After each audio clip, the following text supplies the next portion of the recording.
चलो भाई, ये रिवाइज करके आए थे आप? हाँ जी, फटाफट से। कौन सा एक्ट पढ़ रहे हैं? LLP act. कौन से टॉपिक देख लिए हमने? एसेंशियल एलिमेंट्स क्या होते हैं एलएलपी के बारे में। अच्छा, एलएलपी का अगर मैं बेसिक मीनिंग पूछूं आपसे, एलएलपी का मतलब क्या है? इसका मतलब दो लोगों में से अच्छी अच्छी चीजें निकाल के एक न्यू ऑर्गेनाइजेशन बना दी। तो ये दो लोग कौन कौन से थे? एक तो पार्टनरशिप और दूसरी कंपनी। इनकी दो अच्छी अच्छी चीजें निकाल के क्या बना दी गई? एलएलपी। जैसे पार्टनरशिप की एक अच्छी चीज बताओ, ये एक्ट से चलती है या एग्रीमेंट से? एग्रीमेंट से चलती है। कंपनी की एक अच्छी चीज बताओ, लायबिलिटी कैसी होती है? लिमिटेड। तो एलएलपी में क्या किया उन्होंने? लिमिटेड लायबिलिटी डाल दी। और पार्टनरशिप की अच्छी चीज क्या है कि इसका रजिस्ट्रेशन एक तो वॉलंटरी है, और अगर रजिस्ट्रेशन करवा रहे हैं तो लीगल फॉर्मेलिटीज ज्यादा है या कम है? कम है एज कम्पेयर टू कंपनी। तो ये अच्छी चीज थी, तो उन्होंने डाल दी किसमें? एलएलपी में, कि रजिस्ट्रेशन तो कंपलसरी है लेकिन लीगल फॉर्मेलिटीज कम। फिर कंपनी की एक और अच्छी चीज बताओ, परपीचुअल सक्सेशन। पढ़ा था? परपीचुअल सक्सेशन का मतलब कंटिन्यूटी। तो क्या कंटिन्यूटी एलएलपी में होती है? यस। एक मेंबर या पार्टनर के मर जाने से क्या एलएलपी बंद हो जाएगी? Answer is no. पॉइंट आया समझ में? आज क्या देखेंगे इसमें कि बेसिक्स क्या है इसके। मतलब अगर हम नॉर्मल लेमैन की भाषा में बात कर रहे हैं कि एलएलपी के बारे में समझाओ आज क्या है, क्या चीज है एलएलपी। तो देखो, सबसे पहले क्या क्या पढ़ने वाले। पहला क्या है? Who can be. Who can be का मतलब कौन बन सकता है? क्या? Partner or designated partner. पहले ये चीज समझ में आई। दूसरा, एडवांटेजेस क्या है एलएलपी अगर हम बनाए तो इसके फायदे क्या है। तो एलएलपी और कंपनी वाले, मतलब पार्टनरशिप और कंपनी वाले फायदे बता देने एक तरीके से। उसके बाद इनकॉर्पोरेशन आपने पढ़ा था, एलएलपी को इनकॉर्पोरेट कराने के लिए कितने स्टेप्स हैं? 6 या 3? 3 स्टेप्स हैं, ठीक है। उसके बाद रजिस्टर्ड ऑफिस क्या होता है और उसमें चेंज कैसे कराते हैं। रजिस्ट्रेशन हो गया तो इसका इफेक्ट क्या होगा। उसके बाद लायबिलिटी कैसी होती है पार्टनर्स की, बताओ। लिमिटेड लायबिलिटी होती है, लेकिन क्या किसी केस में अनलिमिटेड भी हो सकती है? Yes, yes, when they are guilty of fraud. When they are guilty of fraud और मिसकंडक्ट, तो जो उस पर्टिकुलर पार्टनर या डेजिग्नेटेड पार्टनर की जो लायबिलिटी है वो क्या कर देंगे? अनलिमिटेड। पॉइंट आया समझ? नेक्स्ट, एक कंसेप्ट होता है विसल ब्लोइंग का, इसे पढ़ेंगे क्या होता है ये। उसके बाद नेक्स्ट पॉइंट किसका है? Conversion into LLP. क्या जरूरी है कि ओरिजिनली एलएलपी ही बनाए, या कोई एग्जिस्टिंग पार्टनरशिप चल रही है तो क्या उसको भी कन्वर्ट कर सकते हैं एलएलपी में, या कोई एग्जिस्टिंग कंपनी है तो क्या उसको भी कन्वर्ट कर सकते हैं एलएलपी में। तो कौन सी कंपनी है जिसे कर सकते हैं, कौन सी नहीं कर सकते, इसको बोलते हैं कन्वर्जन इनटू एलएलपी, ठीक है। उसके बाद वाइंडिंग अप एंड डिसोल्यूशन, इसका मतलब क्या होता है? बंद होना। पार्टनरशिप पढ़ी थी हमने, 2 केसेस थे पार्टनरशिप में, बताओ कौन सा? विद ऑर्डर ऑफ कोर्ट और विदाउट ऑर्डर ऑफ कोर्ट। यहां पर विदाउट ऑर्डर नहीं होता, इसका मतलब कोर्ट की, मतलब एक ही केस होगा जिसमें डिसोल्यूशन पढ़ाया जाएगा, विदाउट वाला केस नहीं होगा यहाँ पर। मतलब आपको एनसीएलटी के पास एप्लीकेशन देनी पड़ेगी। एनसीएलटी क्या होता है? National company law board tribunal. वो बताएगी आपको कि वाइंड अप कब होना है। आप भी जाके वॉलंटरी बेसिस पे बोल सकते हैं कि भाई साहब वाइंड अप करा दो जरा हमें। तो अपनी मर्जी से हम अपने आप को वाइंड अप कर सकते हैं, किसी के पास एप्लीकेशन देनी पड़ेगी। पॉइंट आया समझ में? और वाइंड अप करने का मतलब, क्यों मैं किसी को एप्लीकेशन दूं अगर मैं अपना बिजनेस बंद करना चाहता हूं तो बताना जरा। हमारा बिजनेस रजिस्टर्ड हुआ था, मेरे क्रेडिटर्स हैं, डेटर्स है, बहुत सारी चीजें हैं। तो जब तक मैं उनकी लायबिलिटीज को पे ऑफ ना कर दूं, क्या मुझे बिजनेस बंद करने देंगे? नहीं। इसलिए एप्लीकेशन के थ्रू मुझे करना पड़ेगा। पॉइंट आया समझ? ठीक। तो पहले पढ़ते हैं क्या, कौन बन सकता है पार्टनर। पहले क्या लिखा हुआ है? Partner or designated partner. जब मुझे एलएलपी स्टार्ट करनी है तो पहले पार्टनर्स के बारे में देखिए, पार्टनर कौन बन सकते हैं। तो आपको एक एलएलपी स्टार्ट करने के लिए 2 इंडिविजुअल पार्टनर्स चाहिए। इंडिविजुअल का मतलब समझ में आया? इंडिविजुअल मतलब जो पर्सन है। फिर ये क्या कह रहे हैं कि पार्टनर्स अगर आप एलएलपी के बनाना चाहते हो तो बॉडी कॉर्पोरेट भी बन सकती है। कल पढ़ा था हमने कि बॉडी कॉर्पोरेट जो है वो पार्टनर बन सकती है एलएलपी के अंदर। लेकिन क्या ये मिनिमम नंबर ऑफ 2 मेंबर्स की रिक्वायरमेंट या पार्टनर्स की रिक्वायरमेंट को पूरा कर सकती है body corporate? Answer is no. दोनों में डिफरेंस है। मैंने कहा कम से कम 2 लोग चाहिए मुझे। 2 लोग कैसे चाहिए? इंडिविजुअल, एलएलपी को स्टार्ट करने के लिए। फिर ये कह रहे हैं कि एलएलपी का जो पार्टनर है वो कौन बन सकता है? बॉडी कॉर्पोरेट भी। तो इसमें डिस्प्यूट ये आया, जैसे मान लीजिए 2 व्यक्ति हैं, मिस्टर ए और मिस्टर बी, ये मिलके चाहते हैं एलएलपी क्रिएट करना, तो क्या कर सकते हैं? आंसर इज यस, क्योंकि दोनों क्या है? इंडिविजुअल। फिर मैंने कहा मान लीजिए एक मिस्टर ए है और एक एबीसी लिमिटेड है जो कि एक्ट कर रही है अपने नॉमिनी के थ्रू, मतलब नॉमिनी है इसका, वही तो आएगा, कंपनी थोड़ी उठ के आएगी, कंपनी तो आर्टिफिशियल पर्सन होती है। तो क्या ये दोनों मिला के एलएलपी बना सकते हैं? बताइए, आंसर इज नो। क्योंकि अभी ऊपर हमने क्या पढ़ा कि मिनिमम आपको कितने मेंबर्स चाहिए, कितने पार्टनर्स चाहिए? 2, और दोनों क्या होने चाहिए? इंडिविजुअल। यहां पर एक पार्टनर तो इंडिविजुअल है, मिस्टर ए, लेकिन जो दूसरा पार्टनर है वो कौन है, बॉडी कॉर्पोरेट। अब ये मत कहना कि ये जो इसका जो नॉमिनी है वो तो इंडिविजुअल ही है, नॉमिनी के थ्रू तो वो एक्ट कर रही है, पार्टनर कौन बनेगा, बॉडी कॉर्पोरेट। तो क्या दोनों चीजों में डिफरेंस है, मिनिमम कितने लोग चाहिए। जैसे में सेम केस होता है पार्टनरशिप में, क्या पार्टनरशिप में आप माइनर को एडमिट कर सकते हैं, माइनर को बेनिफिट्स में, लेकिन क्या minor minimum number of 2 partners की रिक्वायरमेंट को पूरा कर सकता है, नहीं। आपको पार्टनरशिप स्टार्ट करने के लिए कम से कम कितने पार्टनर्स चाहिए, 2, और दोनों कैसे होने चाहिए, मेजर। क्या एक व्यक्ति जो 24 साल का है और एक व्यक्ति जो 16 साल का है, दोनों मिलकर पार्टनरशिप को स्टार्ट कर सकते हैं, आंसर इज नो। पॉइंट आया समझ में। ऐसे ही केस किसके साथ है, बॉडी कॉर्पोरेट के साथ। कि क्या पहला क्वेश्चन एमसीक्यू में आपसे क्या पूछा जाएगा कि क्या एलएलपी का मेंबर या पार्टनर एक बॉडी कॉर्पोरेट बन सकती है, आंसर इज यस। क्या बन सकती है बॉडी कॉर्पोरेट, यस, लेकिन क्या वो मिनिमम नंबर ऑफ 2 पार्टनर्स की रिक्वायरमेंट को पूरा कर सकती है, आंसर इज नो। ये दोनों चीजों में डिफरेंस समझ आ रहा है, यहां एमसीक्यू में घुमा देगा आप, ठीक है। पहला क्वेश्चन, क्या बॉडी कॉर्पोरेट एलएलपी के अंदर पार्टनर बन सकती है, यस और नो, बन सकती है। क्या चीज में डिस्क्वालीफाई हो जाएगी वो, कि जो मिनिमम 2 चाहिए होते उसकी काउंटिंग में काउंट नहीं करेंगे, मिनिमम तो हमें 2 अलग से चाहिए इंडिविजुअल। पॉइंट आया समझ में, पार्टनर्स का कंसेप्ट समझ में आ गया, ठीक है। नहीं, मैं सिर्फ पार्टनर्स की बात कर रहा हूँ अभी, डेजिग्नेटेड पार्टनर, डेजिग्नेटेड तो अभी अपॉइंट करेंगे। पहले मैंने कहा मुझे एलएलपी स्टार्ट करनी है तो सबसे पहले तो मुझे पार्टनर्स चाहिए, फिर ये लोग दोनों डिसाइड करेंगे डेजिग्नेटेड पार्टनर कौन होगा। ये दोनों भी डेजिग्नेटेड हो सकते हैं और अलग से भी अपॉइंट कर सकते हैं। हाँ, इनके साथ ये भी आ सकते, इनके बाद आ सकते हैं। जैसे मान लीजिए मिनिमम 2 है तो क्या 4 लोग मिलकर स्टार्ट कर सकते हैं एलएलपी को, यस। मैंने कहा उसमें 3 बॉडी कॉर्पोरेट है, 1 इंडिविजुअल, स्टार्ट कर सकते हैं क्या, नहीं। कितने चाहिए इंडिविजुअल, 2। पॉइंट आया समझ। अब परेशानी क्या हुई जरा ध्यान से देखिए, मैंने कहा 1/4/2016 को मैंने एक एलएलपी स्टार्ट की, ठीक है। 2 लोगों के साथ मिलकर स्टार्ट की, दोनों इंडिविजुअल थे। अब हुआ क्या, आज है मान लीजिए 1/4/2022, मतलब इसी साल के स्टार्टिंग में यहां पर इनमें से एक व्यक्ति जो है वो चला गया का मतलब लेफ्ट, नोटिस दिया और कह रहा है कि मैं अब आज के बाद इस एलएलपी का मेंबर या पार्टनर नहीं रहूंगा। तो क्या ये एलएलपी बंद हो जाएगी, क्यों, हमने क्या पढ़ा था, परपेचुअल सक्सेशन, कि पार्टनर्स तो आ सकते हैं और जा सकते हैं, तो एलएलपी तो बंद होगी नहीं। फिर परेशानी क्या आई कि जब ये एलएलपी यहाँ कौन सी डेट के बाद, 1/4/2022 के बाद चल रही होगी, जब इसमें से एक जो मेंबर है, जो पार्टनर है, वो चला गया है। अब कितने बच गए हैं, तो क्या प्रॉब्लम आई या नहीं आई, क्योंकि एक्ट क्या कहता है, मिनिमम कितने होने चाहिए, 2। अब परेशानी दूसरी क्या आई कि मैं ऐसा करूं कि एक जा रहा है और दूसरे को पकड़ू, भाई जल्दी आ, ये थोड़ा टाइम देना चाहिए, थोड़ा तो टाइम देना चाहिए कि भाई साहब ये चला है, इसका इंतजाम करेंगे। तो लॉ क्या कहता है कि हम आपको थोड़ा टाइम देंगे, अगर उस थोड़े टाइम के बीच में आपने अपॉइंट कर लिया तो आप इस एलएलपी को कंटिन्यू करेंगे, लेकिन अगर थोड़े टाइम के बीच में आपने अपॉइंट नहीं किया तो क्या एलएलपी को बंद कर दे, नहीं। उस पार्टनर को कैसे लायबल ठहरा देंगे, पर्सनली लायबल। सुनो जरा ध्यान से, पहले चलो टाइम बताओ मुझे, हाँ जो बचाओ, पहले बताओ टाइम बताओ मुझे, नए पार्टनर को अपॉइंट करने के लिए कितना टाइम देना चाहिए, 3 महीने, 6 महीने। तो लोग, सूरज ने कहा 6 महीने, तो हमने कितने महीने दे दिए, 6 महीने, within 6 months from date, कौन सी डेट, 1/4/2022 की जगह मतलब प्रोविजन बनाऊंगा तो क्या लिखूंगा कि जब वो जो पार्टनर है वो क्या हुआ था, लेफ्ट। यही बात समझ में आई। तो इसका मतलब अगर 1/4/2022 से लेके 6 महीने कब खत्म होते हैं, जरा बताओ फटाफट से।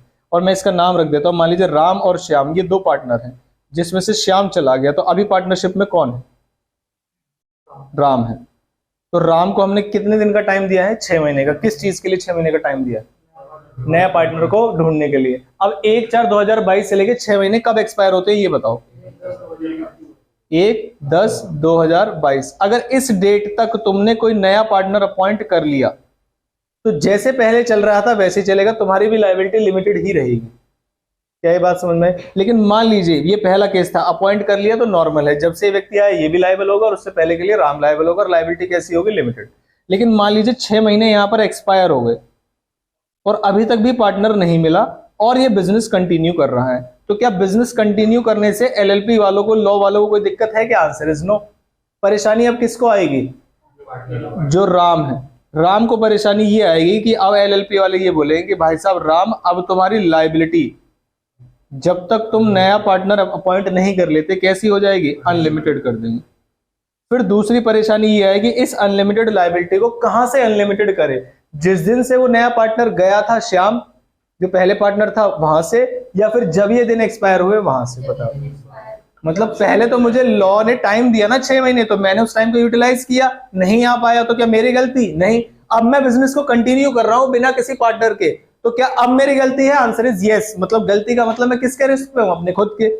तो अब से जो भी लायबिलिटी होगी, एलएलपी वालों ने जब लॉ बनाया तो उन्होंने ये कहा कि अगर मान लीजिए दूसरा पार्टनर होगा, इसलिए लिमिटेड लायबिलिटी रखी है कि दोनों का मिला के कुछ तो पैसा मिल जाएगा लोगों को, लेकिन अब तो तुम अकेले चला रहे हो, तो क्या अकेले व्यक्ति को लिमिटेड लायबिलिटी दे दे? क्या नहीं। तो इस वाली डेट से लायबल हो जाएगा कौन? राम। कैसी लायबिलिटी हो जाएगी? Personally liable. कौन सी डेट से? समझ में आया? लॉजिक समझ में आया क्यों रखा गया है ऐसे? यहां वाली डेट से नहीं होगा जिस दिन से सीज हुआ है, वो सीज समझ में आता है, ceases to become a partner. क्या बात समझ आ गई? ये किसके बारे में पढ़ा हमने? पार्टनर्स के बारे में, कि कितने चाहिए होते हैं, कब चाहिए होते हैं, कैसे चाहिए होते हैं। कितनी चीज समझ में आई? ठीक, एक बार इसको फटाफट से रीड करते हैं, पार्टनर्स वाले पॉइंट। ये रहा पार्टनर्स। पहली चीज तो पार्टनर कौन बन सकता है? क्या किसी पागल व्यक्ति को पार्टनर बना ले? नहीं। तो सेक्शन नंबर 5 कहता है कि कौन पार्टनर बन सकता है। इंडिविजुअल बन सकता है, यस। बॉडी कॉर्पोरेट बन सकती है, यस। इन्होंने सही लिखा है या गलत लिखा है, बस ये बताओ। सही लिखा है। क्या मिनिमम नंबर ऑफ मेंबर्स की बात की जा रही है यहाँ पर पार्टनर्स की? नहीं। सिर्फ क्या कही जा रही है कि पार्टनर कौन बन सकता है, सिंपल। उसके बाद may be a partner LLP, however any individual shall not be capable of becoming a partner of LLP if, मतलब अगर ऐसा कुछ केस हुआ तो। पहला case, he has been found to be of unsound mind by a court, बस। वो क्या निकल जाए? अनसाउंड। ये हमने कॉन्ट्रैक्ट में भी पढ़ा था कि अनसाउंड माइंड है तो वो तो उसमें भी पार्ट नहीं ले सकता, डिस्क्वालीफाई होता है। दूसरा, ही इज अनडिस्चार्ज इंसॉल्वेंट। तो अनडिस्चार्ज वर्ड छोड़ दीजिए, क्या इंसॉल्वेंट भी पढ़ रखा है हमने इनकम्पिटेंट टू कॉन्ट्रैक्ट वाले पॉइंट में, कि एक तो अनसाउंड माइंड वाले नहीं बन सकते, तो यहां पे भी नहीं बन सकते। C point, he has applied for adjudicate as insolvent and his application is pending. पहले वाले केस में कोर्ट ने कह दिया है कि भाई साहब, जो ये वाला केस है इसमें बोल दिया है उन्होंने कि तुम इंसॉल्वेंट हो, तुम्हें सर्टिफिकेट मिल चुका है, डिक्लेयर कर दी गए हो। दूसरे केस में मुझे ही ऐसा लगता है कि मेरी जो लायबिलिटी है वो दिन पे दिन बढ़ती जा रही है, असेट्स मेरे पास है नहीं, तो मैंने खुद ही एप्लीकेशन दे दी कि मुझे इंसॉल्वेंट घोषित कर दीजिए, और अभी वो एप्लीकेशन पेंडिंग है। तो क्या मुझे ऐसे इंटेंशन के साथ किसी एलएलपी का पार्टनर बनने देना चाहिए? Answer is no. तो पहला केस क्या है? अनसाउंड माइंड नहीं होना चाहिए। दूसरा केस, इंसॉल्वेंट। तीसरा case, applied for insolvent and application is pending. क्या लॉजिक समझ में आया? नेक्स्ट पॉइंट,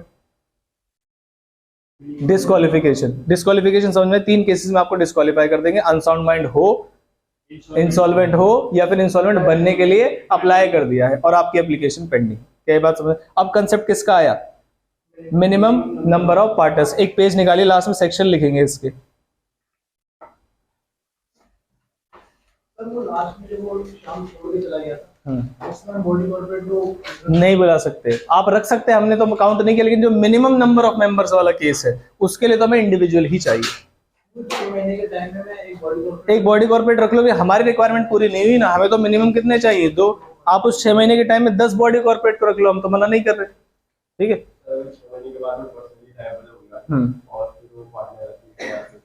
जब से वो पार्टनर रख लेगा उस पीरियड तक ही पर्सनली लायबल है। मतलब जब तक आप 6 महीने की एक्सपायरी के बाद अगर एज एन इंडिविजुअल खुद एलएलपी को चलाते हो तो ये आपका रिस्क है।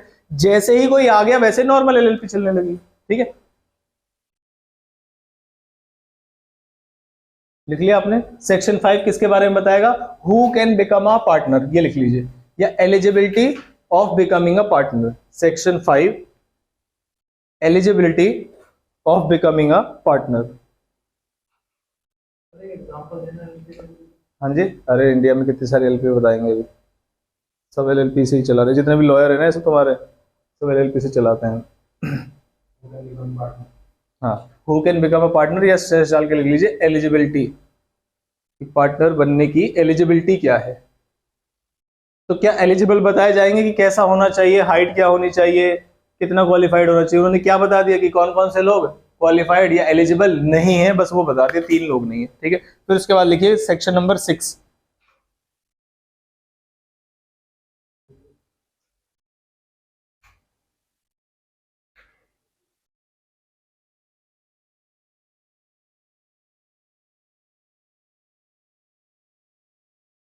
देखिए सबसे पहले उन्होंने क्या बताया, कितने पार्टनर्स होने चाहिए, 2 पार्टनर्स होने चाहिए। फिर उन्होंने क्या बताया, इफ एनी टाइम, कौन सी बात, किसकी बात कीजिए, number of partners of LLP is reduced below.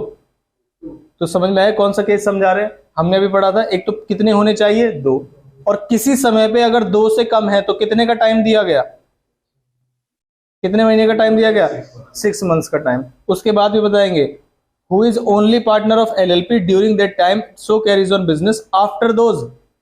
अगर 6 मंथ्स एक्सपायर हो गए तुम फिर भी बिजनेस चला रहे हो, and has the knowledge of the fact that it is carrying of business with him alone, उसे पता है तुम अकेले ही चला रहे हो, shall be liable personally for the obligation of LLP incurred during, कौन सा पीरियड, जब से 6 मंथ्स एक्सपायर हुए हैं। क्या बात समझ में आ गई? तो 2 पॉइंट लिखे, हम अपनी लैंग्वेज में लिख लेंगे, इसको लिखना यहां से नहीं। सेक्शन लिख लिया आपने। सेक्शन 5 किसका था, एलिजिबिलिटी या हु कैन बिकम। सेक्शन 6 किस चीज का, मिनिमम पार्टनर्स। मिनिमम पार्टनर्स आपको स्टार्टिंग में भी चाहिए होते हैं और through out the life of LLP भी मेंटेन करने होते हैं। इन केस अगर कम हो जाए तो आपके पास 6 महीने का टाइम। सिंपल बात समझ में आ गई? हाँ जी।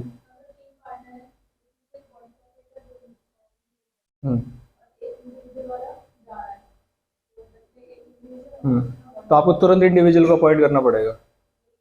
6 मंथ्स वाला केस अप्लाई होगा। उन्होंने कहा मान लीजिए 2 इंडिविजुअल पार्टनर थे और 3 बॉडी कॉर्पोरेट है, एक इंडिविजुअल वाला जा रहा है, तो क्या वो 2 मेंबर्स वाले कंसेप्ट आ जाएगा दोबारा से? Answer is yes. आपको फिर से अपॉइंट करना पड़ेगा कौन, इंडिविजुअल।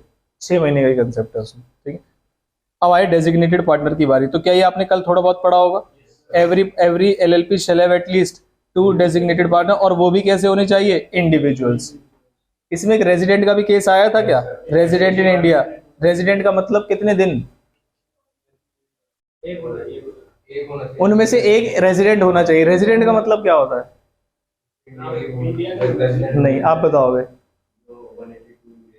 182 क्यों बनाए गए, 183 क्यों नहीं बनाए गए, 190 क्यों नहीं बनाए गए, 200 क्यों नहीं बनाए गए, 100 क्यों नहीं बनाए, 182 ही एग्जैक्ट क्यों? अरे भाई साहब ने पढ़ाया हो ना उनको इनकम टैक्स में, इसलिए पूछ रहे हैं। लॉजिक ही बताते हैं हाँ? आपको नहीं, लॉजिक उनके में बताते हैं कि 182 ही क्यों। भाई लॉ बनाने वाले को बेवकूफ थोड़ी है, हम जैसे बैठ के पढ़ रहे हैं वो बैठ के लॉ बना रहे थे। बताओ भाई साहब तुम्हारा क्या कहना है, जिसने जो बता दिया उन्होंने लॉ रख लिया। मैंने पूछा कितना टाइम दूसरे, उसने कहा 6 महीने, उन्होंने लिख दिया 6 महीने। ऐसी लॉ बनाया जाता है, तो जैसे हम सोचते हैं वैसे वो बना रहे। अब उन्होंने लिखा 182 डेज, तो कोई तो लॉजिक होगा, या तो आप रट लो या समझ लो। हाँ बस ये लॉजिक था। उन्होंने कहा भाई साहब अगर किसी को रेजिडेंट मतलब इंडिया का रेजिडेंट मानो तो इंडिया में कम से कम कितने दिन रहना चाहिए हो, तो उसने 1 साल में अगर आधा साल भी रह जाए ना तो उसे मान लेंगे रेजिडेंट। तो 365 का आधा किया गया तो कितना हुआ, 182.5। और उन्होंने कहा सर आधा दिन क्या है, इसे हटा दो, तो कितने दिन हुए, 100। ठीक ठीक लगा लो, तो लगा लिया, ठीक ठीक। बट आया समझ में, ये लॉजिक होता है। अब कई बार एग्जाम में बच्चा कंफ्यूज रहता है, 180 तो नहीं था, 184 तो नहीं था, तो आपको उस समय के लिए आपका कंसेप्ट होना चाहिए कि 182 कैसे बना था। समझ में आया? तो अगर आप पिछले साल में, कौन से साल में, पिछले साल में पूरे साल में 182 दिन कम से कम या ज्यादा से ज्यादा, कम से कम 182 दिन इंडिया में रहे हैं, तो आपको इंडिया का रेजिडेंट मान लेंगे। ऐसा भी हो सकता है जैसे मान लीजिए मैंने कहा हर्ष बताओ आप रेजिडेंट हो या नहीं हो, कैसे पता चला?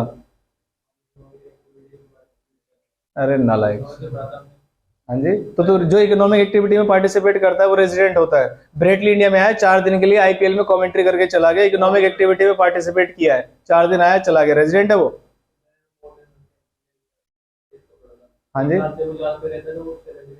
1 साल से ज्यादा अगर कोई इंडिया में रहे तो बोलो हम तो पैदा ही यही हुए, भगा ही नहीं दे। और छोड़ो, इसी मोहल्ले में रह रहे 1 साल, इंडिया तो छोड़ो, हम कहीं से मोहल्ला चेंज नहीं कर रहे, सिटी चेंज नहीं कर रहे, तो और क्या चाहिए? तो क्या हम रेजिडेंट है? आंसर इज यस, रेजिडेंट है हम। सिटीजनशिप यहाँ की बाय बर्थ मिलती है। क्या कहाँ जा रहे हो, मैं रेजिडेंट की बात कर रहा हूँ। अब सुनो जरा ध्यान से, जैसे ही हर्ष का फाउंडेशन का रिजल्ट आया तो एक खुशी के मारे पागल हो गए, मतलब खुश है आज। तो एक खुशी में क्या कह रहा है कि मैं मामा जी के घर जा रहा हूँ दुबई में। मान लीजिए इनके मामा जी दुबई रहते हैं, गाड़ी सीखने जा रहे हैं दुबई। ठीक है, अब सुनो ना जरा ध्यान से। इसने ये जो डिसीजन लिया वो लिया 1/4/2023 को, और इसे गाड़ी सीखने में लग गए 1 साल। तो बताइए जो ये 24 वाला साल है, 1/4/2000, क्या इस पूरे साल में इंडिया में आया? क्या ये इस पूरे साल में इंडिया में आया? नहीं। उसी के बदले एक अंग्रेज था, वो इंडिया में इसकी जगह आके रह के चला गया, मान लीजिए पूरे साल। तो अंग्रेज जो है वो रेजिडेंट बन जाएगा और आपकी रेजिडेंशियलशिप उस ईयर के लिए चली जाएगी। पॉइंट आया समझ? मुझे आपको, चाहे आप यहाँ पर पैदा हुए हैं या नहीं हुए, इंडिया में रेजिडेंट बनने का एक ही लॉ है कि आपको उससे जस्ट पिछले वाले साल में कितने दिन रहना पड़ेगा इंडिया में, 182 या उससे ज्यादा दिन। अगर आप रहे हैं तो आप अगले वाले साल में, मतलब अगर मुझे 22-23 की रेजिडेंशियल स्टेटस चेक करना है तो मुझे कौन से साल का देखना पड़ेगा, 21-22 का या 22-23 का? 21-22 का। कि अगर मैं 21-22 ईयर में यहाँ पर रहा हूं तो 22-23 में पता चल जाएगा मैं रेजिडेंट हूं या नहीं। आगे पास में हालांकि और भी है 60 डेज और बहुत सारा, अभी आपके में बस इतना पॉइंट। क्या ये बात समझ आ गई? ठीक है। तो जो हमारे डेजिग्नेटेड पार्टनर है वो कितने होने चाहिए? कम से कम 2, और उनमें से जो एक है वो क्या होना चाहिए? Resident in India. रेजिडेंट का वर्ड का मतलब समझ में आ गया कि जिस साल की हम बात कर रहे हैं उससे जस्ट एक साल पहले 182 या उससे ज्यादा दिन। सिंपल है यहां तक। उसके बाद next, if in LLP all the partners are, क्या ऐसा पॉसिबल है? और इन विच वन और more partners are as individual body corporate at least 2 individuals, कम से कम कितने? 2 क्या लोग? कैसे लोग? Individuals who are partners of such LLP और nominees of such body corporate shall act as designated partner. हमें चाहिए क्या? बॉडी कॉर्पोरेट चाहिए या इंडिविजुअल्स चाहिए? हमें बस इंडिविजुअल चाहिए और उन दोनों में से एक क्या होना चाहिए? Resident in India. क्या ये बात समझ आई? आगे जैसे उन्होंने एग्जांपल दिया है, जैसे ए LLP बाय नेम, नाम क्या है LLP का? SMY LLP। कितने पार्टनर्स हैं? 3। कौन कौन? एक है SI लिमिटेड, दूसरा MIS लिमिटेड और तीसरा YI प्राइवेट लिमिटेड। क्या 3 ऐसे मेंबर्स को रख के आप LLP चला सकते हो? क्या करना पड़ेगा बताओ इनको? 2 लोगों को अपॉइंट करना पड़ेगा। कौन? Individuals. So this will not be considered for registration because the requirement of LLP is to have कितने? 2 individual members as partners apart from body corporate के अलावा आपको 2 इंडिविजुअल चाहिए ही LLP को बनाने के लिए। ये बात लिख रहे हैं। क्या ये बात समझ में आ गई? तो इन्होंने क्या कहा कि उन्हें अपॉइंट करना पड़ेगा या ये कह रहे रजिस्ट्रेशन के लिए कंसिडर नहीं करेंगे? देखो ये लिखा, will not be considered for registration. Registration ही नहीं देंगे तुम्हें क्योंकि तुम तीनों क्या हो? Body corporate. पॉइंट आया? सब बन ही नहीं सकती LLP। आगे, accordingly the said SMY limited must consist of at least, अब कितने पार्टनर्स होने चाहिए उसके पास? 5, जिसमें से 3 तो ऑलरेडी हैं। किस नाम से? बॉडी कॉर्पोरेट मतलब company, namely the 3 body corporates and 2 individual members to constitute the LLP, बनाने के लिए ही। And 2 individuals need to be treated as, तो 2 को पार्टनर्स बनाएंगे और 2 को डेजिग्नेटेड पार्टनर। क्या जो पार्टनर है वही डेजिग्नेटेड पार्टनर बन सकते हैं? आंसर इज यस, कोई दिक्कत वाली बात नहीं। आगे बात समझ।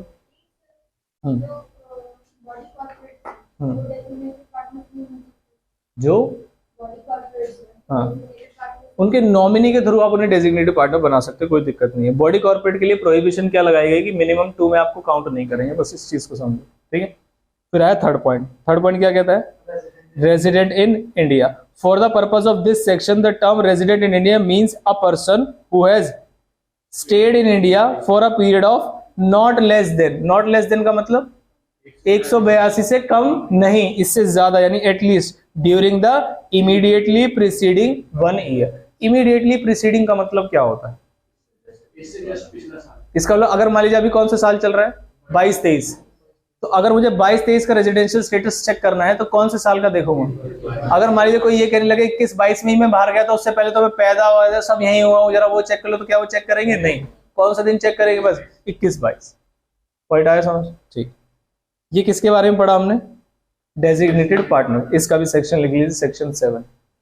तो जब भी एग्जाम में आपका डेजिग्नेटेड पार्टनर का पॉइंट आएगा तो आप लिख लेंगे कि सेक्शन 7 में सारी बातें बताई गई है डेजिग्नेटेड पार्टनर।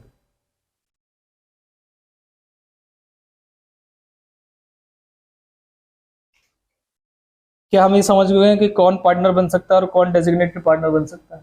समझ में आ चुका है? ये टॉपिक वाइज चलेंगे और ये एक्ट खत्म करेंगे। पहला खत्म हो चुका है। दूसरा क्या है? Advantages of LLP। अगर मैं LLP बना लूं तो इसके क्या एडवांटेजेस हैं? देखिए, ये है एडवांटेजेस। पहला एडवांटेज, अब एक एडवांटेज हो जाएगा कि जो हमें समझ में आते हैं वो लिखें। दूसरे एडवांटेज जो इंस्टीट्यूट आपसे चाहते हैं कि कौन सा एडवांटेज लिखे। भाई हमें पता है कि लिमिटेड लायबिलिटी एक एडवांटेज है, इजी रजिस्ट्रेशन एक एडवांटेज है, सारी चीजें तो हमें जो समझ में आता है उससे मतलब नहीं है। ये पॉइंट्स लिखने हैं आपको, तब मार्क्स मिलेंगे। जैसे कि पहला point, is organise and operates on the basis of. क्या ये बात सही है? मैंने बताया था आपको कि पार्टनरशिप कैसे चलता है, एग्रीमेंट से। ये पार्टनरशिप का पॉजिटिव था नेगेटिव था? पॉजिटिव था।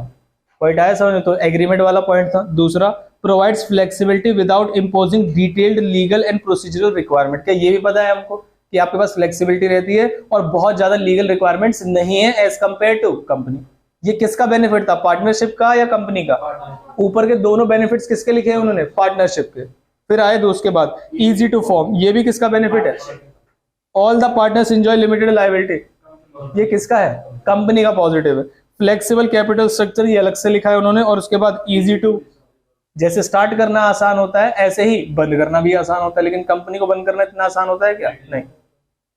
वाइंडिंग अप और डिसोल्यूशन कंपनी अकाउंट्स में पढ़ोगे जब ग्रुप 1 में या ग्रुप 2 में, तब पता चलेगा कंपनी बंद करने से पहले कितनी सारी दिक्कतें आती हैं, अकाउंट बनाने पड़ते। रियलाइजेशन अकाउंट बनाया कभी 12th में? एसेट्स लायबिलिटीज इधर होता, तो वहां लॉ के साथ पढ़ोगे आप इन सभी चीजों। क्या ये बात समझ में आ गई? पहला वाला किसका पार्ट था? पहला वाला पार्टनरशिप। ये वाला भी किसका है? पार्टनरशिप। ये भी किसका है? पार्टनरशिप। उसके बाद कंपनी। उसके बाद बताइए, ये पता ही नहीं चल रहा। उसके बाद ये भी पार्टनरशिप का है, इजीली डिसॉल्व हो सकते हैं। कौन सा? फ्लेक्सिबल क्या? नहीं, ऐसा नहीं है। एक पॉइंट जो इन्हें लिखना चाहिए था, पता नहीं क्यों नहीं लिखा, जो मुझे बहुत पसंद है, उसका नाम क्या है? परपीचुअल सक्सेशन। अगर आप लिख देंगे तो कोई काटेगा नहीं, क्यों? क्योंकि आप एडिशनल में लिख रहे हैं। क्या ये बात समझ में आ गई? तो ये कौन सा पॉइंट है? फर्स्ट टोटल कितने पॉइंट से चेक करो, तो आपको कितने भी आते हैं आप 6 जरूर लिख के आएंगे। और लास्ट कौन सा है? 7।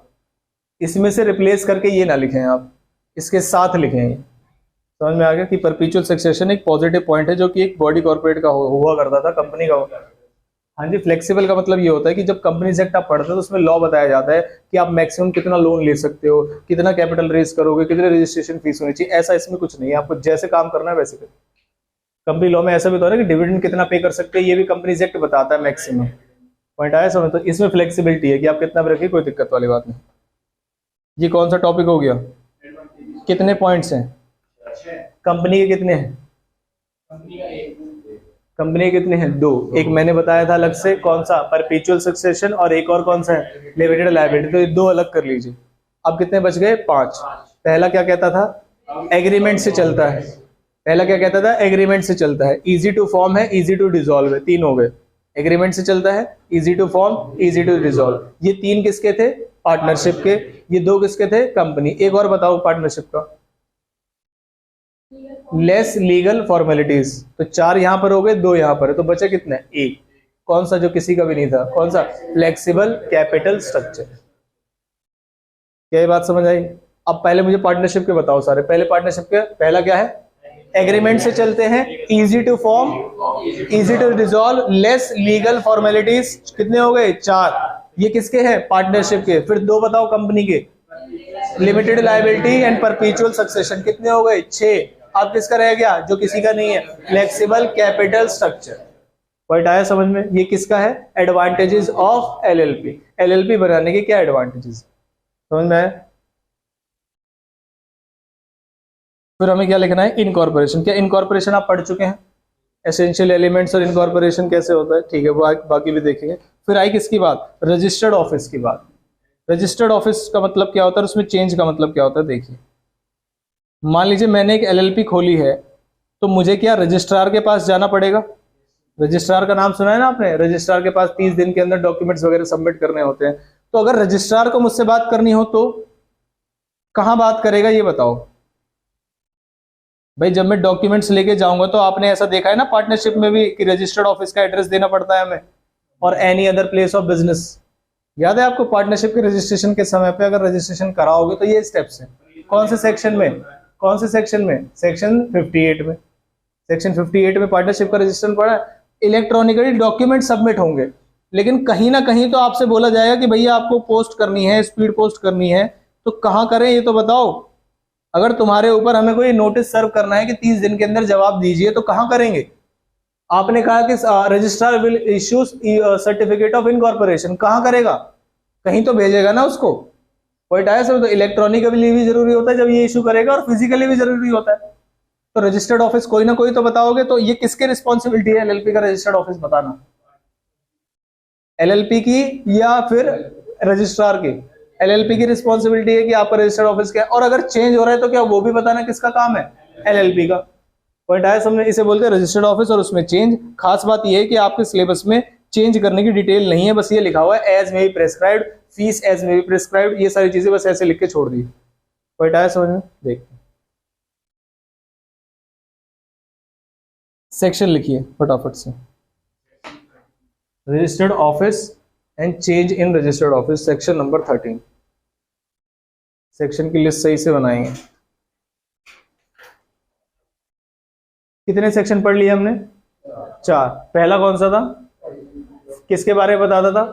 पार्टनर की एलिजिबिलिटी। सेक्शन 6 किसके बारे में बताता था?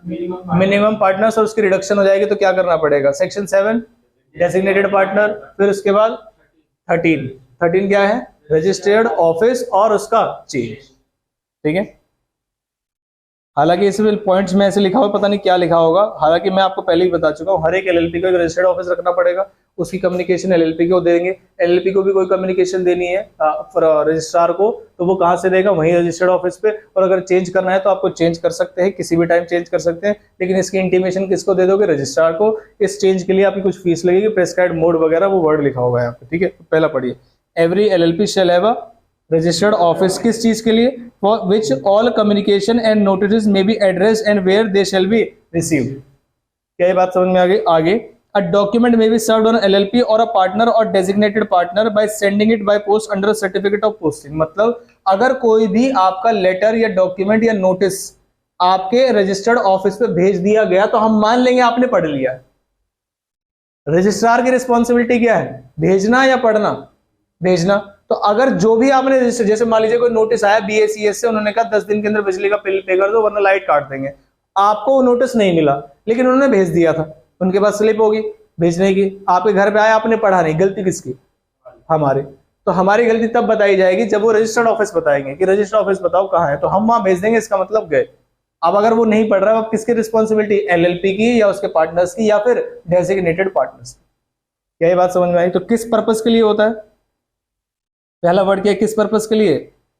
कम्युनिकेशन के लिए। और अगर एक बार सर्व कर दिया गया है तो हम मान लेंगे कि भाई साहब हमने अपना काम कर दिया। अब लायबिलिटी किसकी? एलएलपी की। आगे, एलएलपी में change the place of registered office and file the notice of such change with registrar in such form and manner and subject to such condition as may be prescribed and any such change shall take effect only upon. देखो इसमें कितने सुंदर सुंदर words है, वो दिखाता हूं मैं आपको। पहले क्या लिखा हुआ है ये पढ़िए, क्या लिखा है? सच फॉर्म, मतलब फॉर्म नंबर याद नहीं करना, पहली चीज। दूसरा, manner, such form and manner, तो क्या मैनर याद करना है आपको? नहीं। And subject to such conditions, तो क्या कंडीशन याद करनी है आपको? नहीं। एज मे बी प्रेस्क्राइब, तो 3 चीजें हैं, फॉर्म, मैनर और कंडीशंस। कौन सी? सच। अब कितनी सच हमें क्या पता भाई, हमारे सिलेबस में अगर डाल दे तो तुम बता देना कितनी कंडीशन है, जरा बताओ कौन सा फॉर्म नंबर है, क्या है, तो वो करें नहीं बता देंगे, कोई बात नहीं, ठीक है मत बताओ। क्या ये बात समझ में आ गई? ठीक है। उसके बाद इफ एलएलपी कंट्रावेंस, इसका मतलब क्या है कि अगर एलएलपी ऊपर जो भी हमने प्रोविजंस बताए हैं, अगर इसके प्रोविजंस में आप क्या करते हैं? कंट्रावेंस का मतलब कमी कर देते हैं या फॉलो नहीं करते हैं, तो क्या करेंगे बताइए? तो हम फाइन लगाएंगे कितने का? 2000 से कम नहीं होगा। और कहां तक चला जाएगा? किस पे लगाएंगे? रजिस्ट्रार पे या एलएलपी पे? एलएलपी पे लगाएंगे। क्या ये बात समझ में आ गई? तो अगर मान लीजिए मुझसे आप ये पूछो कि यहाँ पर अगर आप शॉर्ट में लिखना चाहो कि रजिस्टर्ड ऑफिस और चेंज, तो कितने पॉइंट लिखेंगे बताइए? पहली चीज, सभी एलएलपी को क्या होना चाहिए? तो पहला पॉइंट किस चीज का है? पर्पस का। किस चीज के लिए है? For all communications. दूसरा पॉइंट क्या है इसका कि अगर ऐसा रखेंगे तो इसका इफेक्ट क्या होगा? इफेक्ट ये होगा कि ये बाइंडिंग होगा, मतलब एनी नोटिस सर्व जो कि हम वहां पर भेजेंगे जो इस एड्रेस पे, विल बी बाइंडिंग, मतलब बाइंड होगा वो किसके ऊपर? एलएलपी के। क्या ये बात समझ में आई? तीसरा पॉइंट क्या बताया था उन्होंने? क्या आप चेंज कर सकते हैं? चेंज करेंगे तो क्या क्या 3 चीजें होंगी बताइए? पहला फॉर्म, दूसरा मैनर, तीसरा कंडीशन। कौन सा फॉर्म, कौन सी मैनर, कौन सी कंडीशन? सच का मतलब कौन सा वाला सच? मतलब सच झूठ वाला सच, या फिर जो वो बताएंगे वो, बस। तो ये तीनों चीजों के लिए क्या है, सच। फिर आया फोर्थ पॉइंट। फोर्थ पॉइंट में क्या लिखे बताइए, कॉन्ट्रावेंशन। अगर आप ऊपर वाले लिखे हुए किसी भी प्रोविजन को पूरा करने में कॉन्ट्रावेंशन करते हैं तो आपकी लायबिलिटी होगी और आप पनिशेबल होगे। कौन, एलएलपी के ऊपर लगाएंगे। कितने का, तो पहले हम मिनिमम लिखेंगे, मिनिमम, और फिर क्या लिखेंगे, मैक्सिमम। मिनिमम कितना है 2000, मैक्सिमम कितना है 25। क्या ये बात समझ में आ गई? तो आपके पास ऐसे शॉर्ट नोट्स होने चाहिए एग्जाम में आपको रिवाइज करने के लिए कि एक ही पेज पे सब। जैसे मैंने कहा एक एडवांटेजेस वाला पॉइंट था, क्या आप शॉर्ट में लिखवा सकते हैं? बताओ एडवांटेजेस की कितनी हेडिंग बनाओ, कितनी हेडिंग बनाओ? 3। पहला कौन सा वाला, पार्टनरशिप। दूसरा कौन सा वाला, कंपनी वाला। और तीसरा कौन सा, अदर्स। आप ऐसा एग्जाम में ना लिखें कि ये पार्टनरशिप वाले थे, ये कंपनी वाले, याद करने के लिए बताए जाते हैं, आप सीधा लिखेंगे बस इनको, बट ऐसा। और तीसरा कौन सा था, अदर्स। अदर्स का मतलब जिसका हमें नहीं पता चला। पहले किसके लिखे, पहले किसके लिखे, पार्टनरशिप के। बताओ पार्टनरशिप में पहला पॉइंट, पहला लिखाएंगे सबसे पहले क्या था, एग्रीमेंट। दूसरा क्या था, इजी टू फॉर्म। और इजी टू जैसे फॉर्म होता है वैसे ही क्या होता है, डिसॉल्व। तो आप आसानी से ओपन भी कर सकते हैं और आसानी से बंद, इजी टू डिसॉल्व। उसके बाद तो लेस लीगल प्रोसीडिंग्स या प्रोसीजर, लेस लीगल प्रोसीडिंग्स या प्रोसीजर्स या फिर फॉर्मेलिटीज, जो भी आप लिखना चाहें। कितने पॉइंट्स हो गए, 4। फिर आए कंपनी के पास। कंपनी के पास पहला पॉइंट, ये ऑप्शनल वाला था या जबरदस्ती लिखा है हमने, नालायक, दोनों ही नहीं है, ना ऑप्शन वाला है ना जबरदस्ती वाला, ये पॉइंट है, दिमाग में रखो, ठीक है। दूसरा, ये कौन सा पॉइंट था, ये था जबरदस्ती और ऑप्शनल वाला पॉइंट आया समझ में। लास्ट लास्ट जिसका पता नहीं चला, फ्लेक्सिबल कैपिटल स्ट्रक्चर, ये कौन सा पॉइंट था, ये कंपलसरी वाला था, लिखना ही है, ठीक है। कौन सा वाला, फ्लेक्सिबल कैपिटल स्ट्रक्चर। पॉइंट आया समझ, ये याद रखना जरूरी है कि आप भूल सकते हैं। पॉइंट आया समझ, पक्का। तो ऐसे ही एक ही पेज पे लिख लेंगे पूरे एलएलपी को, पहले पढ़ लेते हैं। फिर आया इफेक्ट ऑफ रजिस्ट्रेशन, इसे छोड़ते हैं। लायबिलिटी ऑफ पार्टनर्स, बताओ कैसी लायबिलिटी है पार्टनर्स की, लिमिटेड लायबिलिटी है पार्टनर्स की। लिमिटेड का मतलब up to the amount of unpaid amount of share या एग्रीड कंट्रीब्यूशन, एग्रीड कंट्रीब्यूशन, जितना आपने एग्री किया है कंट्रीब्यूट करने के लिए, आपकी लायबिलिटी वहीं तक रहेगी। हावेवर, हावेवर, हावेवर का मतलब जो हम बात बता रहे हैं उसमें आपकी लायबिलिटी क्या नहीं रहेगी, लिमिटेड नहीं रहेगी, क्या बन जाएगी, अनलिमिटेड। पॉइंट आया सब। अब वो क्या केस है, इन केस ऑफ फ्रॉड मिसकंडक्ट, कैसा, विलफुल या अनइंटेंशनल, ऐसा कुछ नहीं लिखा उन्होंने, उन्होंने कहा सिर्फ मिसकंडक्ट या फ्रॉड होगा तो लगा देंगे। पॉइंट आया समझ में। उन्होंने कहा भाई साहब एलएलपी में लिमिटेड लायबिलिटी दी आपको, अब आप अनजाने में भी गलती नहीं करेंगे, समझ में आया। मतलब वर्ड नहीं लिखा उन्होंने, मतलब उनका वही है। ये एक इफेक्ट ऑफ रजिस्ट्रेशन का पॉइंट है, सेक्शन नंबर 14, इसको भी लिख लीजिए, सेक्शन 14 इफेक्ट ऑफ रजिस्ट्रेशन। 13 में है रजिस्ट्रेशन और 14 में है इफेक्ट ऑफ रजिस्ट्रेशन। कहाँ कौन सा पेज को ओपन करके बैठे हो, बार बार निकाल रहे हो। कितने सेक्शन पढ़ लिए अभी तक हमने, 5। पहला कौन सा, क्या था, एलिजिबिलिटी किसकी, पार्टनर की। दूसरा 6, मिनिमम पार्टनर कितने होने चाहिए, 7, डेजिग्नेटेड पार्टनर। उसके बाद 13, रजिस्टर्ड ऑफिस एंड चेंज।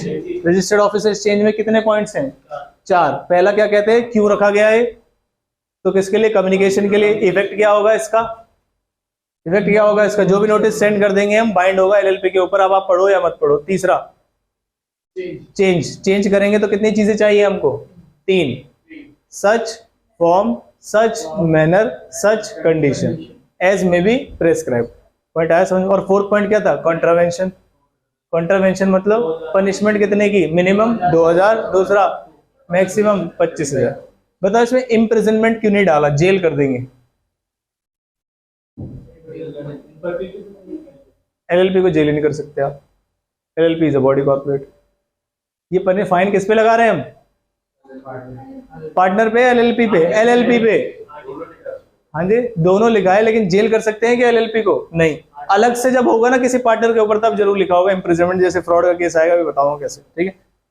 ये होमवर्क लिखिए कि रजिस्ट्रेशन हो जाएगा तो क्या इम्पैक्ट आएगा, इससे बच्चों वाला क्वेश्चन है। तो क्या इम्पैक्ट आएगा, अब आपकी एक कॉमन सील होगी, अब आप प्रॉपर्टी खरीद सकते हैं, दूसरों को स्यू कर सकते हैं, याद है पढ़ा था हमने इफेक्ट ऑफ रजिस्ट्रेशन क्या। अरे भाई आप रजिस्टर्ड हो गए तो आप क्या कर सकते हो, अब आप दूसरे के ऊपर केस कर सकते हो और तुम्हारे ऊपर भी हो सकता है, तुम प्रॉपर्टी भी खरीद सकते हो, आप अपनी कॉमन सील भी रख सकते हो, और जो भी एक्ट्स आप कर सकते हो वो भी कर सकते हो, मतलब ट्रांजेक्शन्स के अंदर एंटर कर सकते हो कॉन्ट्रैक्ट के साथ। तो 4 पॉइंट्स हैं बस, बेटा है समझ, कौन कौन से हैं बताओ जरा, पढ़ लो। चलो अभी पूछता हूँ आपसे यार। हाँ मतलब हो भी सकते हैं, हो सकते हैं।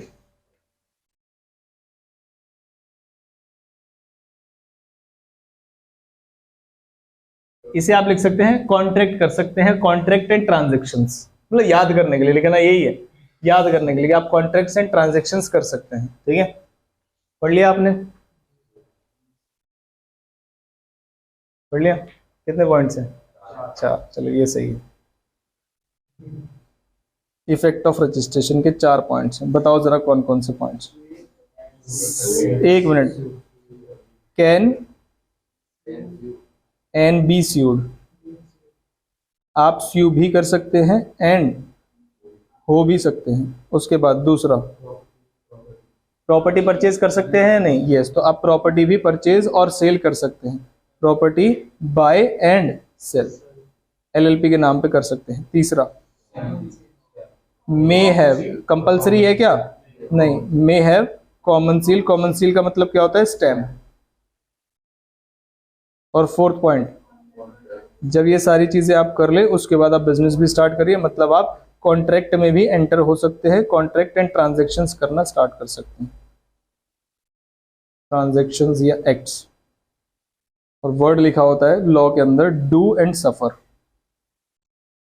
आप सारे एक्ट को कर सकते हैं, फिर उसकी जो कंसिक्वेंसेस है उसे भी झेलेंगे।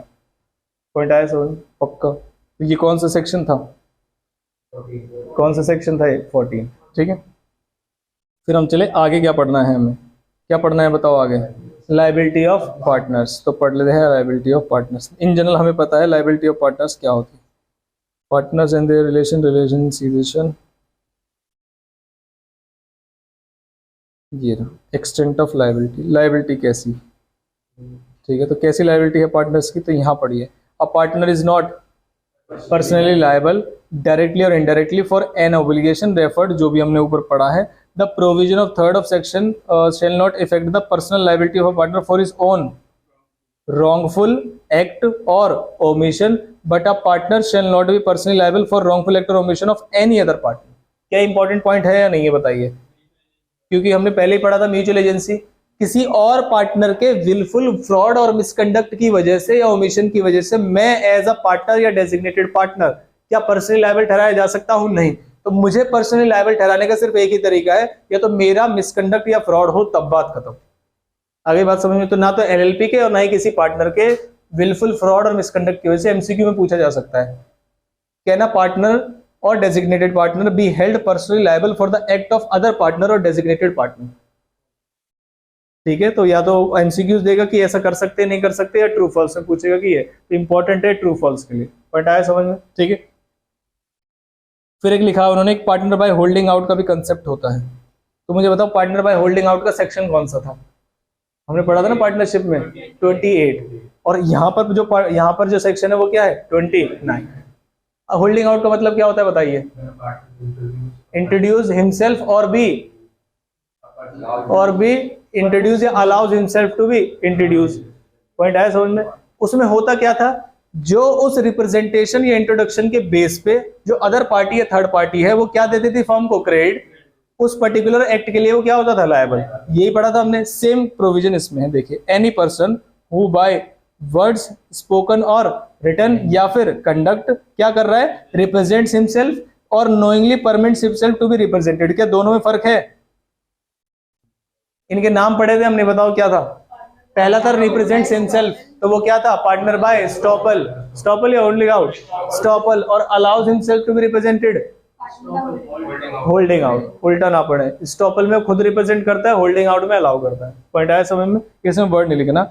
Is liable to any person, कौन सा पर्सन जरा बताओ, who has on faith of such representation given credit to LLP. तो क्या अलग से याद करने की जरूरत है मुझे? नहीं, बिल्कुल partner by holding out word to word, बस वहां पर पार्टनरशिप या फॉर्म है, यहाँ पर क्या है? एलएलपी। क्या ये बात समझ में? कुछ भी अलग नहीं है, इसलिए पढ़ना ही नहीं है। हावेवर पढ़िए, हावेवर क्या कह रहा है।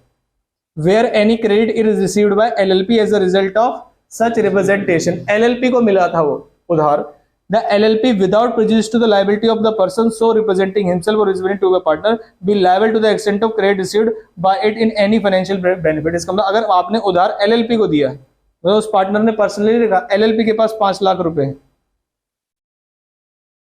पॉइंट आया समझ में? तो उस जो थर्ड पार्टी है वो किससे रिकवर कर सकती है? LLP से भी रिकवर कर सकती है। LLP किसको लायबल ठहरा सकती है? उस पार्टनर को जिसने रिप्रेजेंट किया है। तो जो थर्ड पार्टी है, अगर उस थर्ड पार्टी ने उधार उस व्यक्ति को दिया है तो उससे मांगेगी। अगर उधार किसके पास पहुंच गया है? LLP के पास, तो वो किससे मांगेगी? LLP से। यही बात भाई, किसी के भी पार्टनर के एक्ट के रिप्रेजेंटेशन से अगर मुझे एज LLP, जैसे एक ऐसा था ना कि कोर्जन के अंदर अगर मुझे कुछ बेनिफिट मिला है तो क्या मुझे वापस देना पड़ेगा? कोर्जन के अंदर मुझे कैसे बेनिफिट मिल सकता है बताना जरा, अगर मैं एग्रीव पार्टी हूं तो?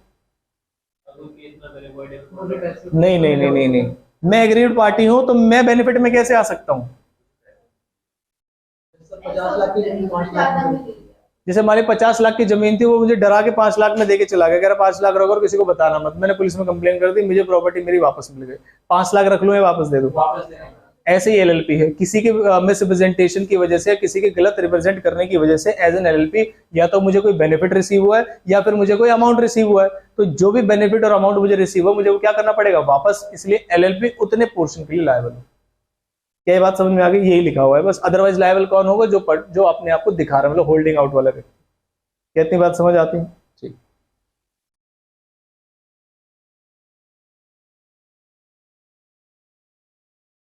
फिर लिखिए सेक्शन नंबर 25।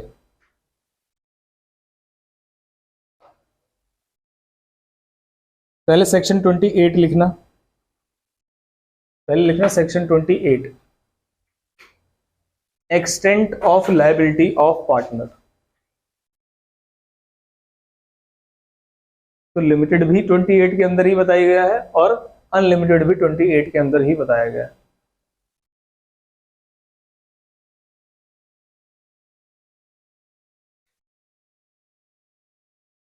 मैंने जब ये स्टार्ट किया था तो मैंने बोला था आपको कि आज ही खत्म कर देंगे। उसका लॉजिक समझ में आया क्यों? क्या मैं होल्डिंग आउट में टाइम लगा रहा हूँ? लेकिन जब पार्टनरशिप पढ़ रहे थे तो हो सकता है मैंने 1 घंटा लगा दिया होल्डिंग आउट ही पढ़ाने में कि होल्डिंग आउट ही क्या होता है। ये बात समझ में? तो आगे जो भी एक्ट्स आने वाले हैं उसमें आपको कंपैरेटिवली कम टाइम लगता है। क्यों? क्योंकि आप लॉ के वर्ड और प्रोविजन को समझते हैं। आगे बस ऐसे नहीं कि हम भागे जा रहे हैं, मैं बहुत जल्दी जल्दी पढ़ा रहा हूँ, कुछ समझ में नहीं आया, ऐसे नहीं होता। आप पहले पढ़ चुके हैं उन टर्म्स को, ठीक है।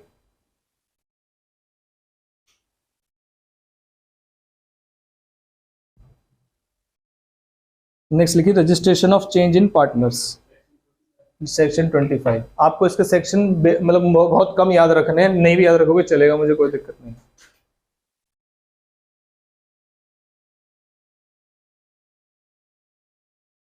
चेंज इन पार्टनर्स का मतलब क्या है? पार्टनर चेंज हो रहे हैं या उनकी इंफॉर्मेशन चेंज हो रही है? दोनों।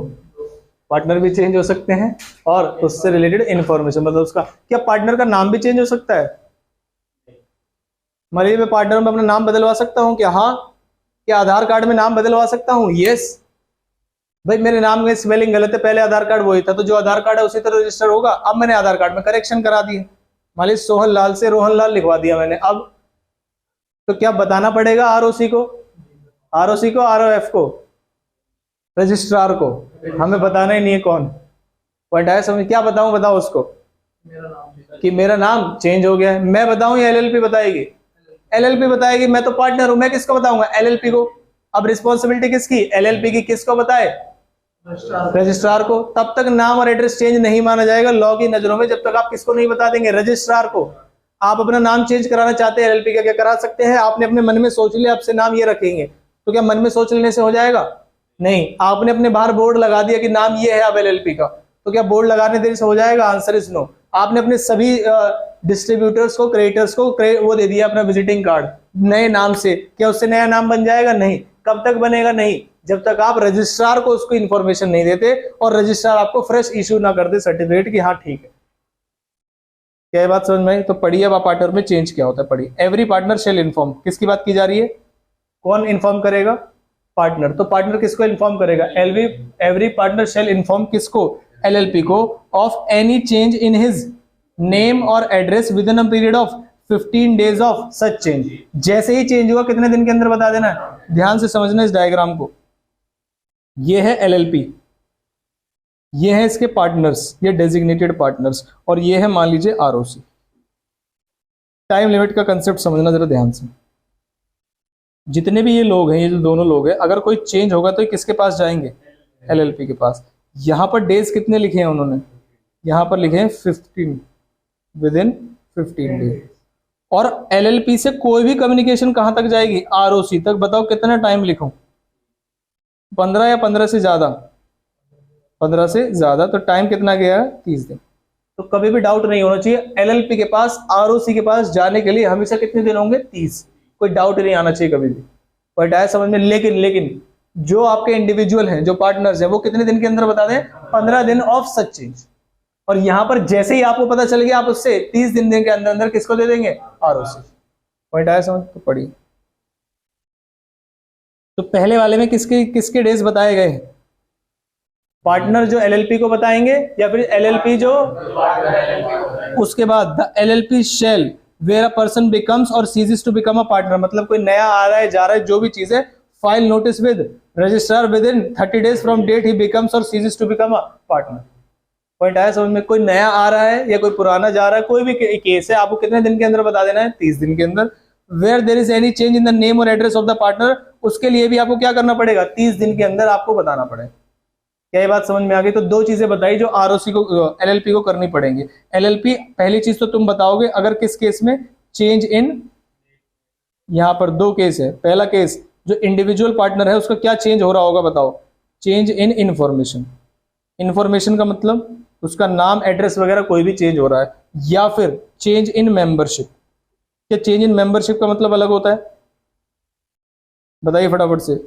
चेंज इन मेंबरशिप का मतलब क्या है? आ रहा है या जा रहा है? दोनों। मेंबरशिप चेंज का मतलब क्या हो सकता है? दोनों। कोई आएगा तब भी मेंबरशिप चेंज हो रही है, कोई जा रहा है तब भी मेंबरशिप चेंज हो रही है। इन दोनों की ही इंफॉर्मेशन एलएलपी को देनी है। किसको?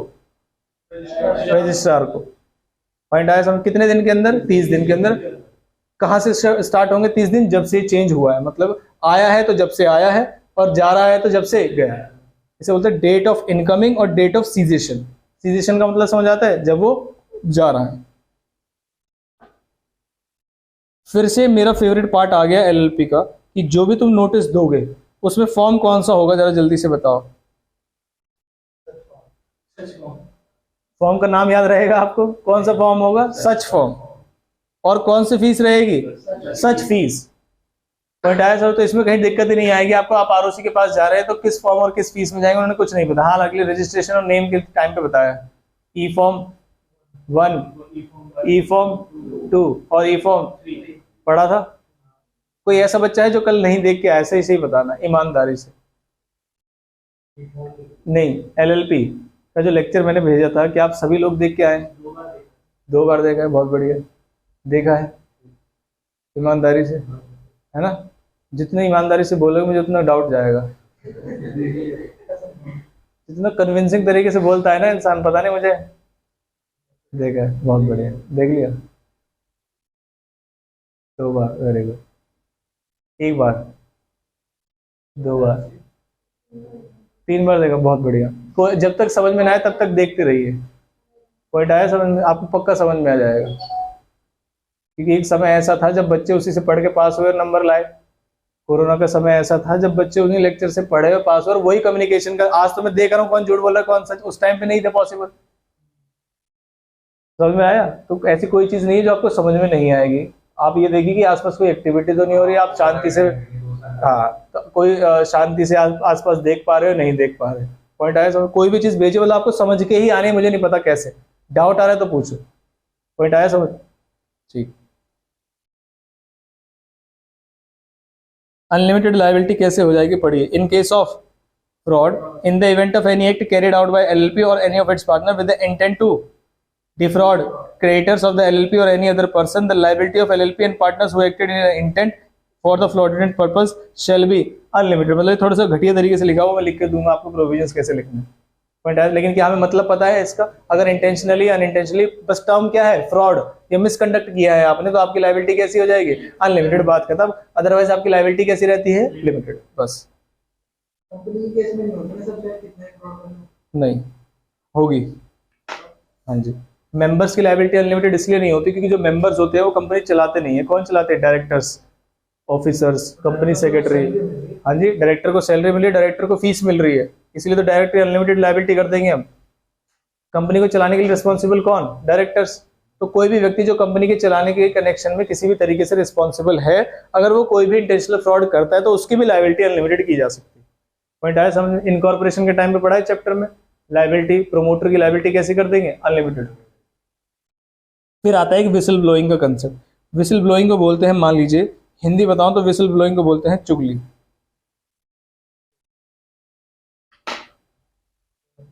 पॉइंट आया समझ? चुगली का मतलब क्या है? जैसे मान लीजिए चुगली और यहाँ पर है एक विभीषण, यहाँ पर दो वर्ड है, बताओ विभीषण कौन है?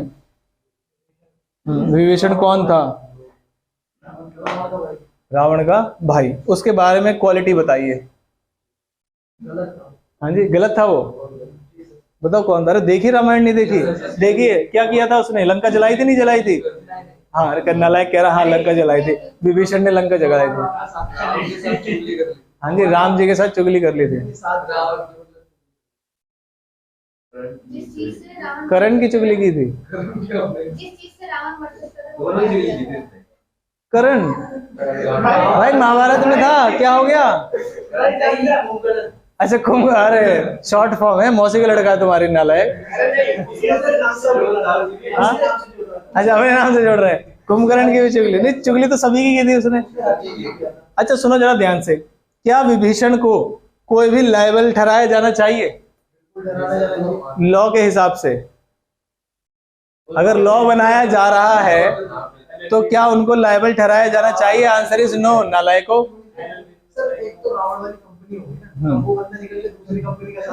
ठीक है, उसमें जो इंटेंशन है, उसमें जो इंटेंशन है वो उसकी फ्रॉडुलेंट है या नहीं है? वो कोई भी हो, अपने का साथ दे रहा बंदा ना, अब सर आप पे ट्यूशन। हाँ बात तो सुनो, बात सुनो। आपने और मैंने मिलकर ट्यूशन बोला, अब दोनों मिलकर चला रहे हैं। अब मैं गलत नहीं करूँगा कि दूसरी जगह पे पढ़ा के वहाँ का नाम बढ़ा दिया, यहाँ पे आपको ऐसे पढ़ा रहा हूँ, छोड़ दे रहा हूँ, ये गलत है ना? मैंने कब बोला दूसरी जगह जाके कुछ काम कर रहा है? मैंने तो बस बोला चुगली की है, बस बस।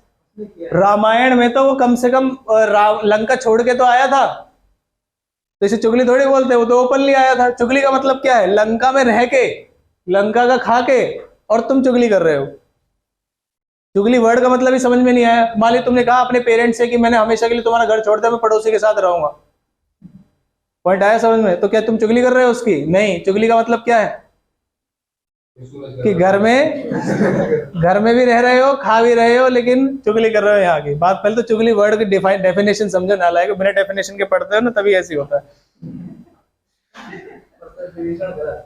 समझ में आया नहीं आया? तो सुनो अब चुगली वाला कंसेप्ट। विसल ब्लोइंग का मतलब यह है कि मान लीजिए कोई भी पार्टनर या डेजिग्नेटेड पार्टनर के खिलाफ कोई केस चल रहा है, ठीक है, और आपने उसमें मदद की है असली चोर या असली फ्रॉड को पकड़ने के लिए, मतलब आपने कोई इन्फॉर्मेशन शेयर की। विसल ब्लोइंग का मतलब क्या होता है?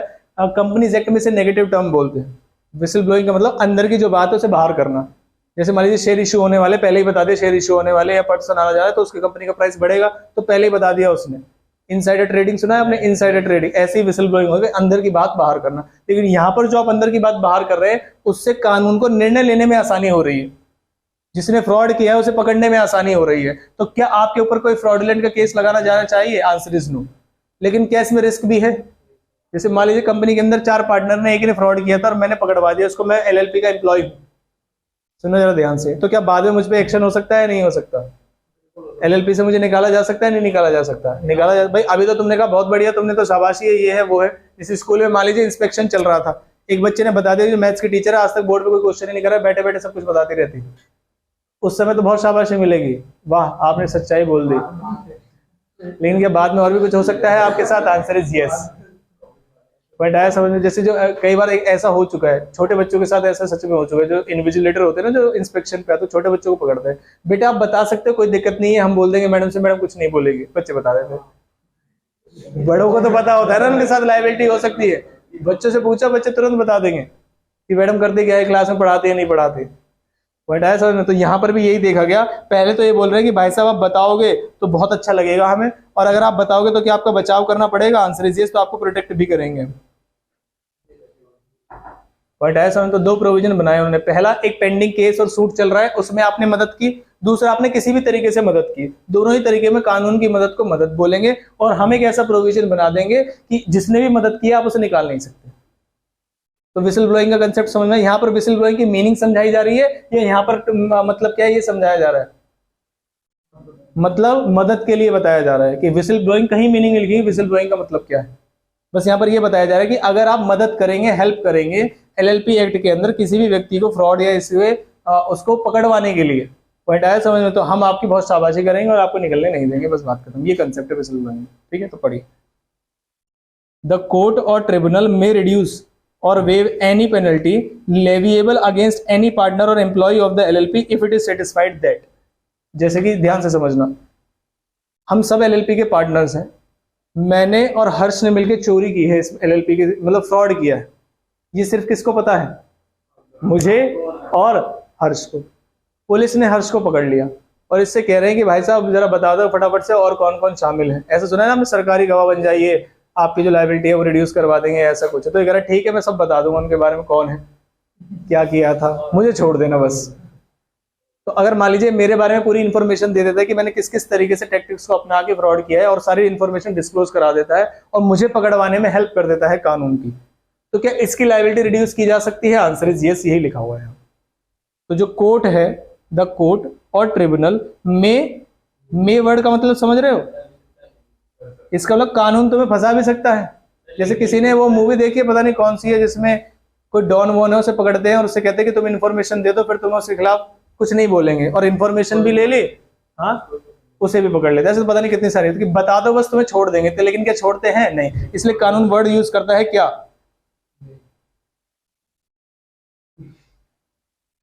समझ में आया? चुगली नहीं करनी। हाँ, द कोर्ट और ट्रिब्यूनल में वेव और रिड्यूस, में वेव और रिड्यूस का मतलब क्या? वेव का मतलब छोड़ भी सकते हैं पूरा, रिड्यूस का मतलब कम भी कर सकते हैं। Any penalty leviable against any partner और employee of LLP if it is satisfied that, अगर उसे लगेगा क्या, such partner and employee of LLP has provided useful information during investigation of such LLP, investigation चल रही थी एलएलपी की, तुमने मदद कराई। दूसरा, when any information is given by any partner और एम्प्लॉय वेदर और नॉट ड्यूरिंग इन्वेस्टिगेशन, चाहे इन्वेस्टिगेशन चल रही थी या तुम अपने आप से ही जाके कोर्ट के पास जाके बता रहे भाई साहब ऐसी गड़बड़ चल रही है, मतलब इन्वेस्टिगेशन चल नहीं रही थी, तुमने खुद ही जाके बता दिया, क्या दोनों ही केस में आपको बचाया जाएगा? Answer is yes. In any manner discriminated leads to LLP any other employee और LLP being convicted under this act.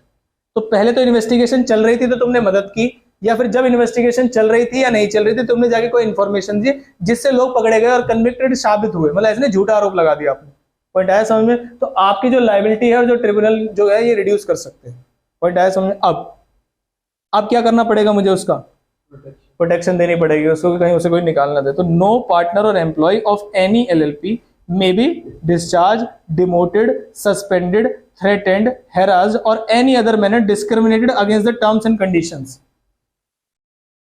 जैसे मान लीजिए जो टीचर है जिसकी बुराई की गई उससे बोल दिया गया कि आप इन्हें निकाल नहीं सकते अपनी क्लास में, तो क्या टीचर के पास बहुत सारे तरीके होते हैं स्कूल में किसी बच्चे को हरास करने के लिए? आंसर इज यस, बार बार आगे बिठा देंगे, तुम तो बोलो ही मत, हंसना, कोई भी एक्टिविटी करके क्या उसे बच्चे को परेशान किया जा सकता है? Answer is yes. तो उन्होंने जितने पॉसिबल वर्ड्स हैं वो सारे लिख दिए, एलएलपी के अंदर किसी भी एम्प्लॉय पार्टनर के साथ कुछ गलत ना हो जाए। तो क्या क्या है वो वर्ड्स पढ़िए।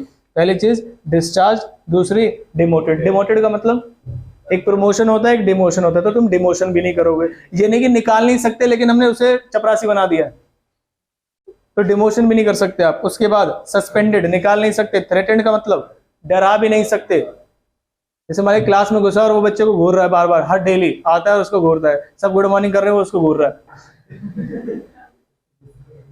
पॉइंट आया समझ में? तो ये भी एक टाइप की हेरासमेंट है। और हेराज और in any other manner discriminated against the terms and condition of this his LLP employment merely because of providing information or causing information to be provided in subsection मतलब 1 यहाँ पे। तो लिख लीजिए सेक्शन नंबर 31 विसल ब्लोइंग। कितने point है whistle blowing में बताइए? पहला केस मदद करना, दूसरा केस प्रोटेक्शन देना। पहले केस के अंदर कितने पॉइंट हैं? 2। अगर कोई स्यूट इन्वेस्टिगेशन चल रही है, आपने इंफॉर्मेशन प्रोवाइड की है। दूसरा, आपने कोई इंफॉर्मेशन प्रोवाइड की है जब इन्वेस्टिगेशन चाहे चल रही है या नहीं चल रही है, जिसकी वजह से या तो LLP या कोई एम्प्लॉय या फिर कोई other partner or designated partner convicted साबित हो गए। पॉइंट आया समझ? तो दोनों ही केस में हम आपकी पेनल्टी या लायबिलिटी या कोई भी अमाउंट जो आपके ऊपर लग रही है उसे क्या कर देंगे? या तो वेव या फिर रिड्यूस। मे या मस्ट? मे। पॉइंट आया समझ में? और उसके बाद हम बताएंगे कि ऐसे किसी भी पार्टनर एम्प्लॉय जिसने मदद की है उसको क्या क्या नहीं किया जा सकता, बताइए। सबसे पहले discharge, demoted, harassed, threatened, suspended और any other manner डिमोटेड बोल दे, और any other manner जिसमें डिस्क्रिमिनेटिंग हो। तो कोई भी ऐसी बात जो डिस्क्रिमिनेट कर रही हो उसको अलग से वो आप नहीं कर सकते, जो LLP की टर्म्स में नहीं लिखी हुई। क्या बात समझ में आ गई? विसल ब्लोइंग का कंसेप्ट समझ आया? ठीक। कहाँ तक आ चुके हैं हम? यहाँ तक।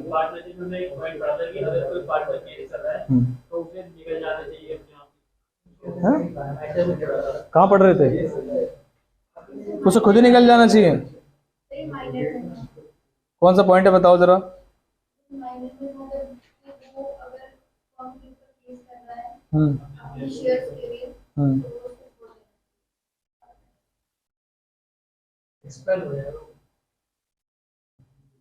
मुझे याद नहीं तुम क्या कह रहे हो।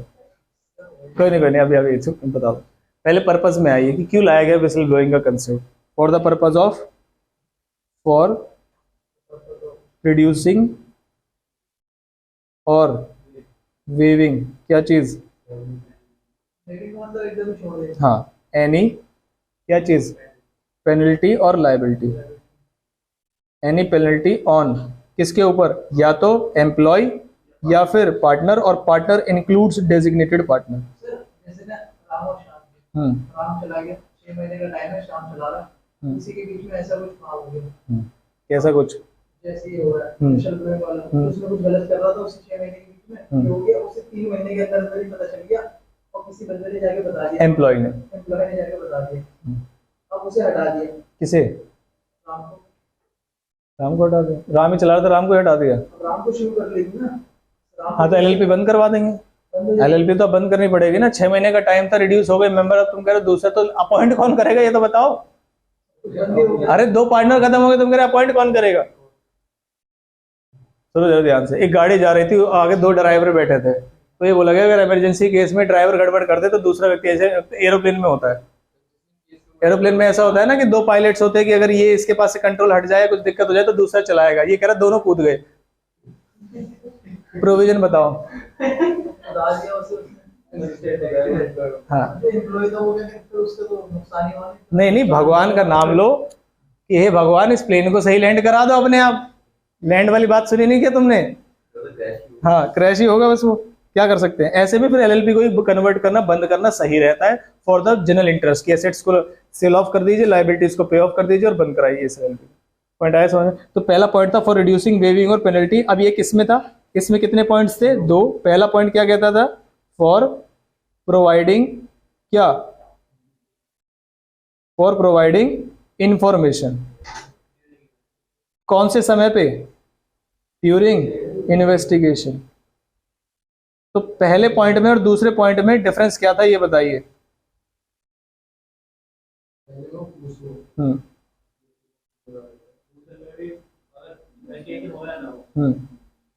दूसरे वाले में वो क्या कह रहा है कि अगर आप यहां पर भी क्या प्रोवाइड कर रहे हो? इंफॉर्मेशन। क्या ड्यूरिंग इन्वेस्टिगेशन जरूरी है? वेदर इन्वेस्टिगेशन इज गोइंग और नॉट, वेदर इन्वेस्टिगेशन और अदरवाइज। एक तो आपने इंफॉर्मेशन दी जब इन्वेस्टिगेशन चल रही थी या नहीं चल रही थी, एंड इस इंफॉर्मेशन की वजह से द LLP और एनी एम्प्लॉय इज फाउंड, या फिर कोई partner is found convicted.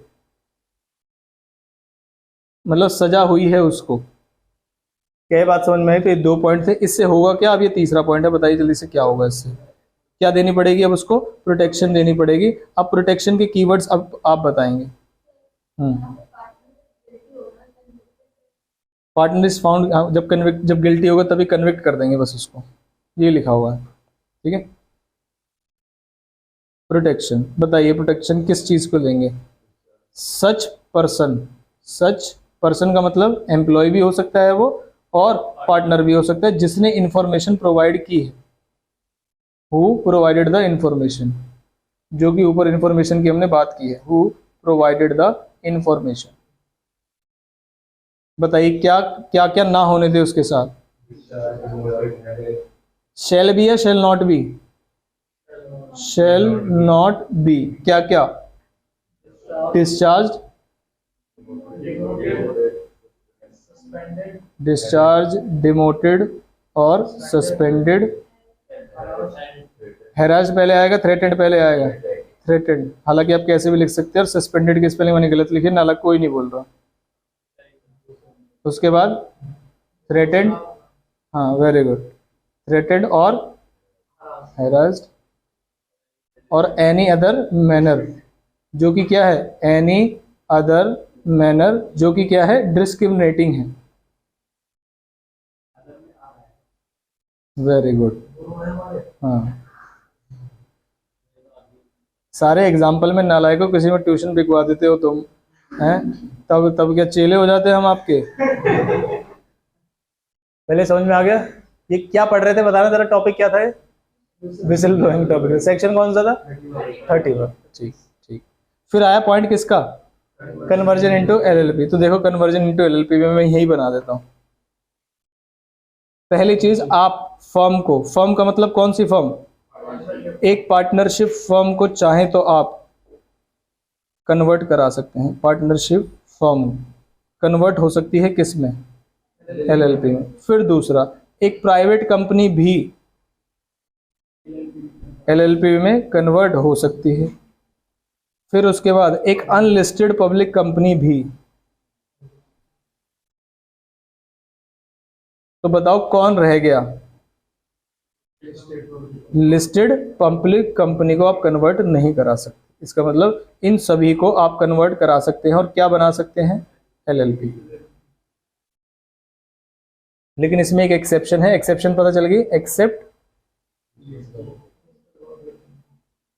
Listed public company.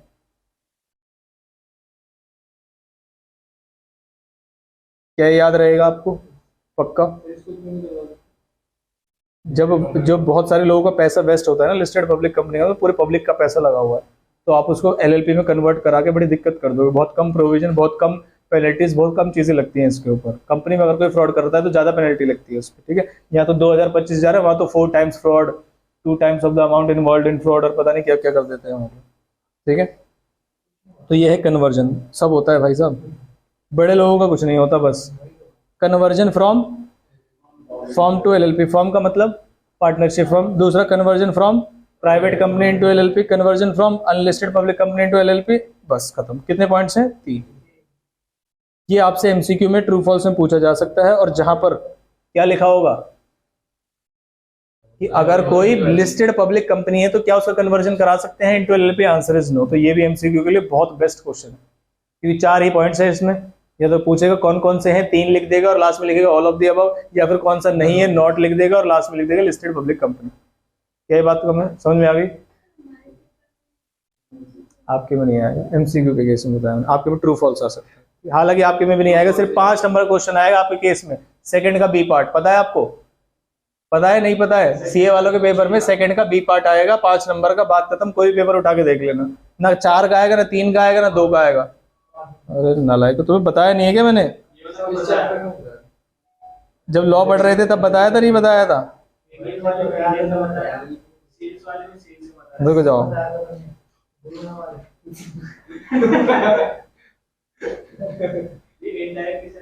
मैं समझ गया भाई साहब। सेकंड का बी पार्ट किसका है? कितने मार्क्स का है? क्या पूछा है आपसे? इनकॉर्पोरेशन, ये भी लेटेस्ट पेपर है, ठीक है। उसके बाद दिसंबर 21, सेकंड का state the rules regarding registered office, क्या ये पढ़ लिया है हमने, रजिस्टर्ड ऑफिस होना चाहिए, क्यों होना चाहिए, क्या होगा, चेंज होगा तो क्या कराना पड़ेगा आपको। उसके बाद जुलाई 21, कई बार ऐसे कहते हैं पता नहीं पेपर कहाँ से आ गया, कैसा है, समझ में नहीं आया। हम आपको क्वेश्चन बता रहे हैं कौन से एक्ट से आएगा, कैसे समझ में नहीं आएगा पेपर। पढ़िए बी पॉइंट, कौन से क्वेश्चन का बी पॉइंट है ये, सेकंड का बी पॉइंट है। कितने मार्क्स का है, 4.5 भी नहीं हो सकते, 5 ही आएगा, फिक्स है बिल्कुल पैटर्न, ठीक है। लिमिटेड लायबिलिटी पार्टनर बेनिफिट देते हैं लिमिटेड लायबिलिटी कंपनी का, on the other hand flexibility of a partnership, और इसको डिस्कस करना है आपको। तो फ्लेक्सिबिलिटी ऑफ पार्टनरशिप क्या होती है, वो जो पार्टनरशिप वाले पॉइंट पढ़े थे हमने, एग्रीमेंट वगैरह वाले। और कंपनी वाली चीज क्या होती है, लिमिटेड लायबिलिटी और परपेचुअल सक्सेशन। इसको अगर आप एक्सप्लेन करेंगे तो आपको कितने मार्क्स मिल जाएंगे, 5। उसके बाद सेकंड का बी पॉइंट पढ़िए, state the circumstance which LLP and it's partner may face unlimited liability. तो हमने पढ़ा था अनलिमिटेड लायबिलिटी कब होगी, जब वो कैसे हो जाएंगे, फ्रॉड या मिसकंडक्ट के गिल्टी पाए जाएंगे, तो एलएलपी और उसके जो पार्टनर्स हैं उसे लायबिलिटी, जनरली लायबिलिटी कैसी होती है, लिमिटेड। तो ऐसे सारे क्वेश्चन कितने भी ढूंढ सकते हैं आप, हमेशा सेकंड का कौन सा पॉइंट मिलेगा, बी पॉइंट। समझ में आएगा, पूरे क्वेश्चन में, पूरे क्वेश्चन पेपर में। अब एलएलपी पढ़ना इंपॉर्टेंट इसलिए जरूरी होता है कि जो पहला वाला क्वेश्चन होता है वो कितने मार्क्स का होता है, 7। जो पहला क्वेश्चन होता है सेकंड का ए, कितने मार्क्स का होता है, 7। कौन से एक्ट से आता है, कॉन्ट्रैक्ट से। तो जिसको एलएलपी आता होगा उसी का तो वो क्वेश्चन पूरा हो पाएगा, वरना तो खराब हो गया क्वेश्चन, वो कर ही नहीं सकते वरना आप। समझ में आया, तो आपको एलएलपी आना छोटा है, इसलिए ऐसी कई बार एलएलपी छोड़ दिया हमने। एलएलपी छोड़ दिया मतलब तुमने 12 छोड़ दिए, क्वेश्चन नंबर सेकंड छोड़ दिया। तो ऐसा थोड़ी करोगे कि एक क्वेश्चन का सेकंड का ए कर ले और थर्ड का बी कर ले, क्या ऐसा पॉसिबल है, नहीं। एक छोड़ना है तो मतलब पूरा छोड़ना है वो। समझ आया, सेकंड क्वेश्चन कर रहा हूं, ऐसा नहीं कि सिर्फ ए करने को, नहीं, आपको पूरे पेपर में से 1 कंपलसरी होता है और बाकी में से मान लीजिए 3 करने हैं। तो जो 3 करने हैं उनमें से हाफ हार्टेड नहीं कर सकते आप, छोड़ने को तो पूरा छोड़ दो। छोड़ने के लिए मना है क्या, सेक्शन याद करना मना है, सेक्शन याद करना कंपलसरी है। अगर नहीं है तो पास होना और नंबर लाना कंपलसरी नहीं है। समझ में आया। तो अब आप कह रहे हो सर ऐसा कर सकता हूं क्या, एक का ए पार्ट कर दो और दूसरा छोड़ दो, छोड़ दो, किसने मना किया है, कर सकते हैं ऐसा, लेकिन कब, मेरे हिसाब से दोनों ही काट दो। हाँ, लेकिन करता नहीं, जो पहले किया हुआ बस उसे चेक कर लेंगे, ठीक है, इन सीक्वेंस में। बस ऐसे करते हैं बच्चे, नहीं आ रहा तो क्या करें। अब नहीं क्यों आ रहा है, क्योंकि पता ही नहीं पेपर का कौन सा पेज कहां से आना है, इसलिए नहीं आ रहा। लास्ट क्या पढ़ना है बताओ हमें, आज का आखिरी, वाइंडिंग अप एंड डिसोल्यूशन, बात खत्म। ये लो, वाइंडिंग अप और डिसोल्यूशन, कितने पॉइंट्स हैं, बिना किसी एक्सप्लेनेशन के कितने पॉइंट्स हैं, एफ का मतलब कितने पॉइंट्स हैं, 6, जिसमें से आधे आप पार्टनरशिप में ऑलरेडी पढ़ चुके हैं, पढ़िए। पहली वाइंडिंग अप कब, वाइंडिंग अप का मतलब अब मैं एलएलपी को बंद कराना चाहता हूं, तो कैसे बंद होगा, पहला बंद कौन कराएगा, ट्रिब्यूनल। पहले सेक्शन लिख लीजिए, section number 64, winding up of LLP.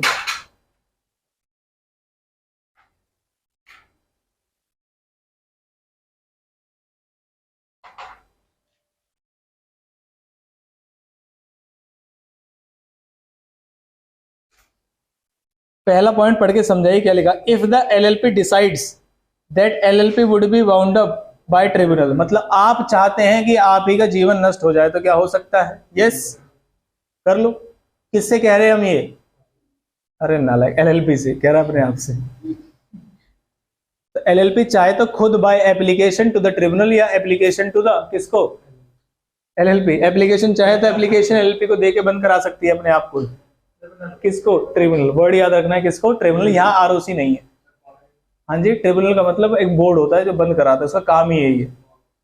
Are पार वाले फैसले सुना है आपने, आरओसी छोटे मोटे काम है, भैया रजिस्ट्रेशन दे दो, ये दो। आर पार वाले फैसले कौन लेता है, ट्रिब्यूनल, वो बंद करता है, ठीक है।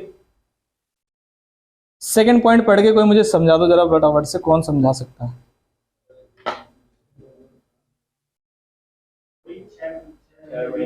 6 महीने बीत गए हैं और 2 से कम पर्सन है, तो ट्रिब्यूनल चाहे तो, वैसे तो हमने बोला है आप बिजनेस चला सकते हो, आपकी लायबिलिटी कैसी हो जाएगी, अनलिमिटेड। अगर ट्रिब्यूनल को ऐसा लगता है कि ये जानबूझ के ऐसा कर रहा है क्योंकि इसके पास असेट्स है ही नहीं, तो वो क्या करेगा, एलएलपी डायरेक्ट, कौन, ट्रिब्यूनल डायरेक्ट कर देगा किसको, एलएलपी को, भाई साहब बंद करो। सेकंड पॉइंट समझ में आया। पहले एलएलपी खुद चाहती है हम बंद हो जाए तो बंद करा देंगे, दूसरे केस में 6 महीने से ज्यादा मस्ट है या मे है, बताओ, में है ये वाला पॉइंट। ट्रिब्यूनल चाहे तो बंद करा सकती है आप, पॉइंट आया समझ में। Next the LLP is unable to pay its debts, debts ही पे नहीं कर पा रहे हो तो क्या ट्रिब्यूनल चाहे तो बंद करा सकती है? यस। उसके बाद इफ द LLP, पढ़िए,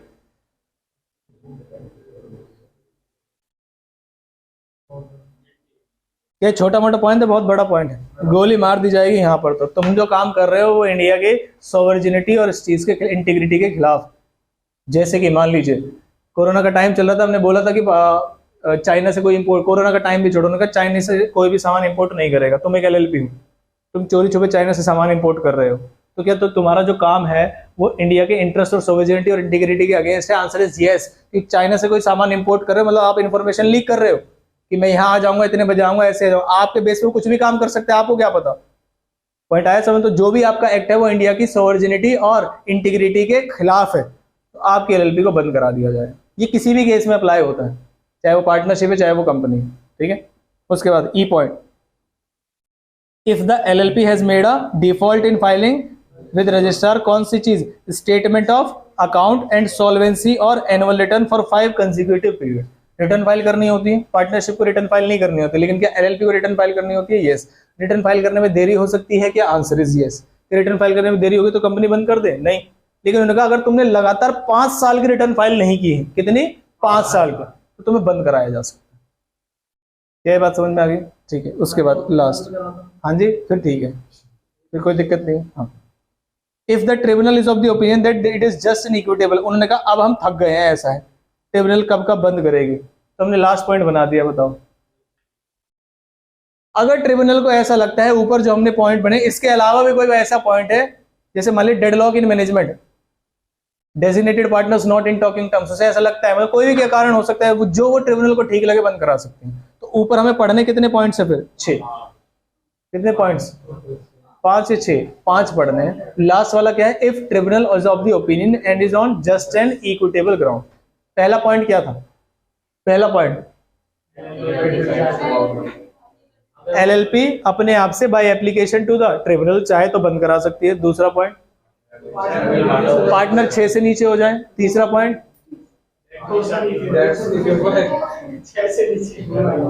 हाँ, 6 से नीचे क्या हो जाए? 6 से ज्यादा हो जाए, कम हो जाए? ज्यादा। कितने कितने हो जाए? हाँ, तो 6 क्या है फिर? अभी कह रहे 6 थोड़ी है वो तो टाइम है, फिर किसी ने बोल दिया पीछे से। तो पार्टनर्स हैं 2, अगर उससे कम हो जाए तो, और समय 6 महीने से ज्यादा हो जाए तो, ठीक है। थर्ड पॉइंट पे नहीं कर, तो क्या 3 आसान पॉइंट्स हैं कि पहली चीज तो तुम खुद चाहो तो करा सकते हो, एक हम पॉइंट पढ़ के आए पार्टनर वाला वो, और तुम उधार नहीं पे कर पाए तो 3 पॉइंट को अलग कर दीजिए। अब आए बाकी के 2। आप जो काम कर रहे हैं वो इंडिया की इंटरेस्ट और सोवरेनिटी और इंटीग्रिटी के खिलाफ है। और last point return file. Return file आगे बात समझ। अब दिक्कत आएगी 5 और 6 और 2 में कि 2 कुछ है, 6 कुछ है और 5 कुछ है। 2 क्या है? पार्टनर्स। 6 क्या है? मंथ्स। 5 क्या है?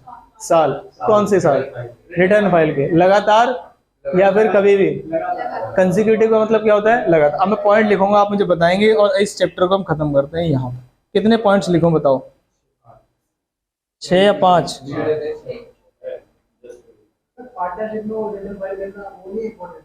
कंपल्सरी नहीं है, पार्टनरशिप एक्ट में नहीं है, इनकम टैक्स एक्ट में, क्योंकि पार्टनरशिप इनकम कमाती है। वो ना 2 तरीके से मारते हैं, वो कहते हैं आ जाओ हम कुछ नहीं बोलेंगे, रहने दो रहने दो, जैसे ऐसे नहीं बोलते रजिस्ट्रेशन मत करो हम कुछ नहीं बोलेंगे, लेकिन ऐसे मारते हैं। वो कहते हैं हम तो कुछ नहीं बोलेंगे, हाँ इनकम टैक्स वाले कुछ बोले तो देख लेना। जैसे बिल्कुल ऐसे बोले, अब मैं कह रहा हूँ मम्मी मैं क्या रात को घूमने चला जाऊँ, कोई दिक्कत तो नहीं है क्या, संभालो? कह रहे ठीक है मैं कुछ नहीं बोलेंगे, पापा को तू देख लियो। तो क्या इसका मतलब मुझे फंसा ही रहे हैं? Answer is yes. तो LLP से छोड़ दे, किसी और एक्ट में पकड़ लेंगे। वो कह रहे LLP एक्ट में रिटर्न फाइल ना करने में आपको कुछ नहीं बोलेंगे हम, लेकिन इनकम टैक्स वाले कहेंगे 1 दिन की डिले तो करके दिखाओ, 234A B C 3 लगाएंगे। समझ में आया? इंटरेस्ट वाला पॉइंट। हाँ जी, 50 रुपए का रिटर्न फाइल होता है, उसमें क्या है? पेनल्टी लगती है लेकिन पूरी। मैं कितनी कैटेगरी बनाऊं बताओ? यहाँ पर 2 कैटेगरी बनाते हैं। कौन कौन सी? एक तो 3, पहली वाली तो आसान वाली है, आसान वाली कैटेगरी बताओ। पहली कैटेगरी बाय LLP कैसे देंगे? एप्लीकेशन टू एप्लीकेशन टू किसको? ट्रिब्यूनल। दूसरा, मेंबर्स, मिनिमम मेंबर्स कितने दिन से ज्यादा? बिलो टू हो जाए मिनिमम मेंबर्स, और कितने समय के लिए? For period exceeding 6 months. क्या कम हो जाना कोई पाप कर दिया है तुमने? नहीं, इसलिए उन्होंने कहा इस पाप को भरपाई कर दीजिए, मतलब 6 महीने के अंदर अंदर आप इसको फिल कर दीजिए। उसके बाद तीसरा पॉइंट, सबसे आसान point, enable to pay it's date. तो मान लीजिए मैंने किसी सप्लायर को सामान दिया, मैंने कहा यार आज तो पैसे नहीं है, तो वो सीधे ट्रिब्यूनल को फोन लगाया, भाई साहब जरा बंद करवा दो इन्हें।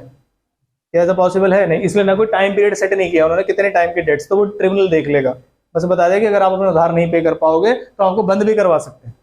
पॉइंट आया समझ? फिर कितने पॉइंट्स हो गए? ये कैसे पॉइंट्स हैं? इजी। अब कौन से जो है खतरनाक वाले? खतरनाक मतलब हार्ड वाले या इंग्लिश वाले पॉइंट्स? इस इंग्लिश में पहला पॉइंट क्या है? अगर आपकी जो एक्टिविटी है, जो आपके एक्ट ऑफ एलएलपी है, वो क्या है बताओ? अगेंस्ट किसके?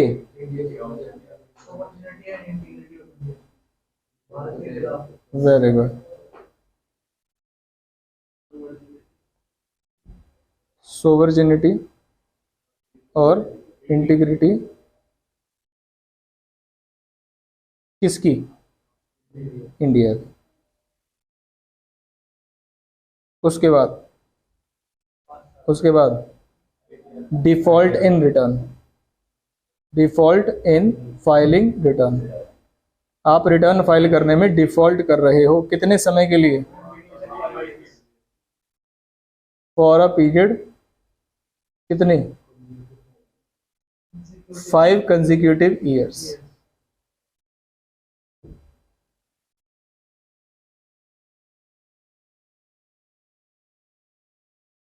उसके बाद लास्ट कौन सा? By tribunal. कैसे? Ground basis, just an equitable grounds.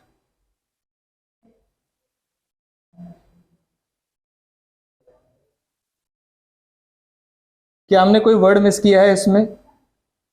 और क्या ऐसे याद किया जा सकता है जब एग्जाम का समय आएगा कि एक पेज है और मुझे एलएलपी याद करना है? तो भाई साहब बिल्कुल ऐसे याद किया जा सकता है, लेकिन आपने ऑलरेडी उसे थ्योरेटिकली थोड़ा सा लेंदी वे में पढ़ाओ, तभी आपकी काम की चीज है। अगर मैं एक एक लाइन पढ़ा दूं तो बस आपके काम की चीज नहीं है इसमें कुछ भी। ये आ गई बात समझ में? अब मैं वापस आ गया। हमने सबसे पहले क्या पढ़ा? थोड़ी सी एनर्जी है आपके अंदर, who can be a partner. तो कितने पार्टनर्स चाहिए? कितने? मिनिमम 2। वो क्या होने चाहिए? इंडिविजुअल का मतलब क्या? बॉडी कॉर्पोरेट के नॉमिनी को इंडिविजुअल मान लो? Answer is no. लेकिन क्या बॉडी कॉर्पोरेट मेंबर हो सकती है? यस। उन 2 इंडिविजुअल में से एक क्या होना चाहिए? Resident in India. वो यहां पर नहीं है, सारे नालायक। वो किस में है? डेजिग्नेटेड पार्टनर्स में। क्या पार्टनर्स में रेजिडेंट इन इंडिया कंसेप्ट है? नो। लेकिन अगर ये 2 हैं तो कहीं कम हो गए तो क्या हो जाएगा? अगर इन मिनिमम 2 की मेंबरशिप में कहीं रिडक्शन हो गई बाद में तो क्या करें? 6 महीने का टाइम है, क्या कर लीजिए? अपॉइंट कर लीजिए। अगर 6 महीने के टाइम में अपॉइंट हो गया तो ठीक, अदरवाइज वो कह रहा वाइंड अप कर दो, नालायक।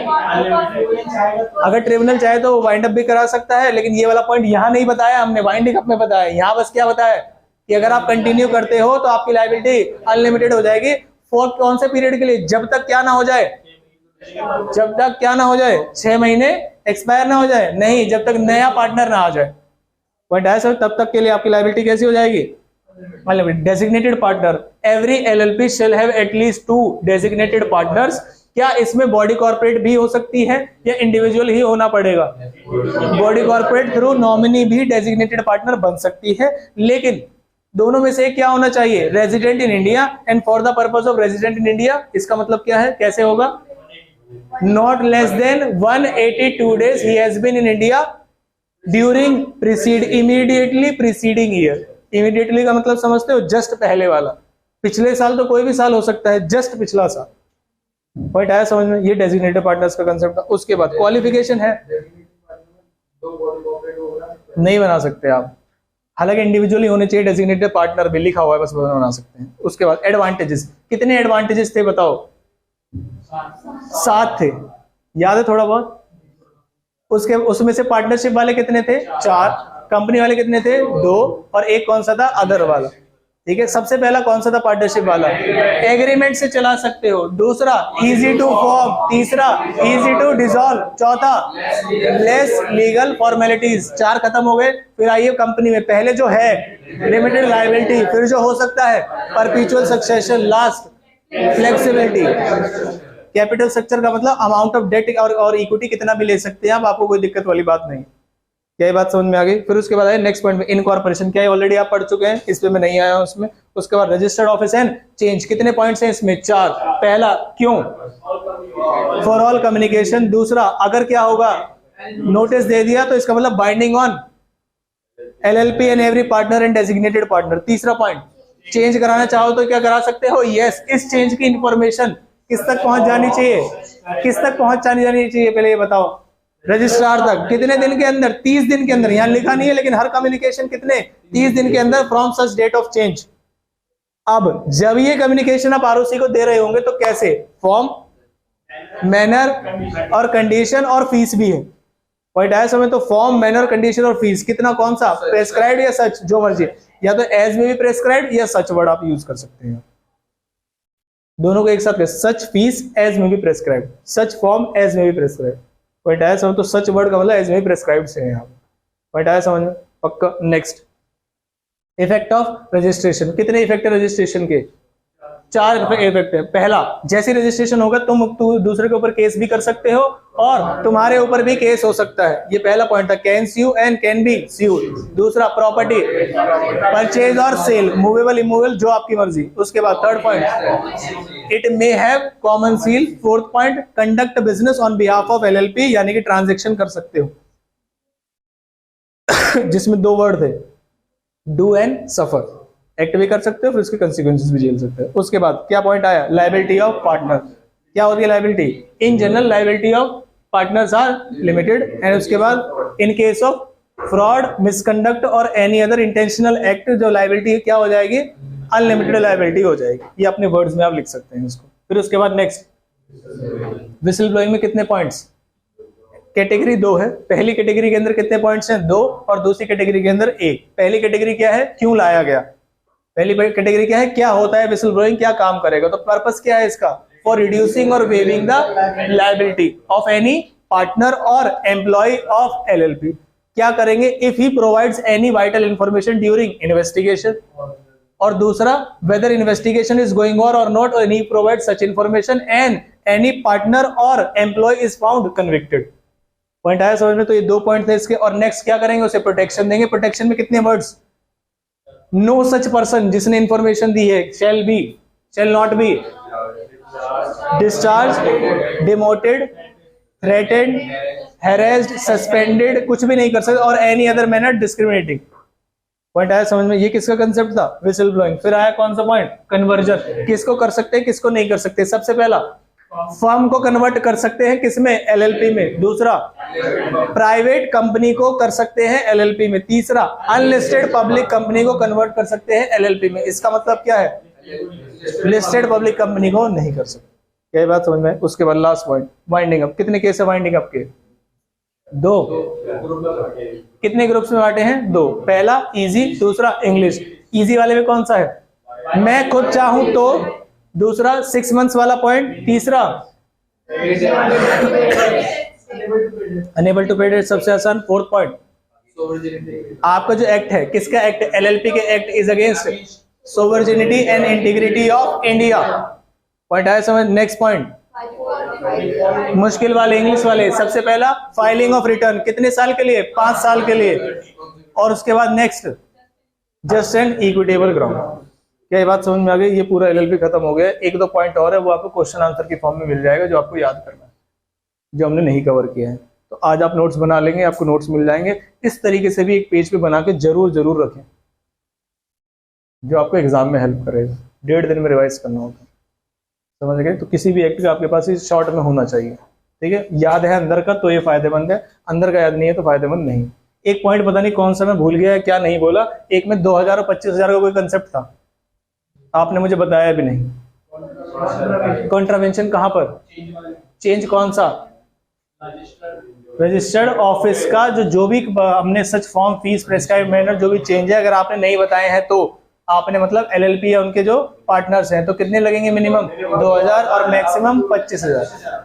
पॉइंट आया समझ में। तो यहाँ पर हम अपनी एलएलपी को जो है खत्म करते हैं। नोट्स और क्वेश्चन आंसर आपको मिल जाएंगे, कल का टाइम आपके पास है, परसों हम एलएलपी का टेस्ट लेंगे, रिटन टेस्ट, हाँ जी, याद करने के लिए। तो मुझे नहीं लगता इससे ज्यादा का टाइम मुझे देना चाहिए, इतने ही प्रोविजन है। आज आपको नोट्स मिल जाएंगे, परसों मैथ्स है तो मतलब मैं उसे नेक्स्ट डे करा दूंगा या कल करा दूं,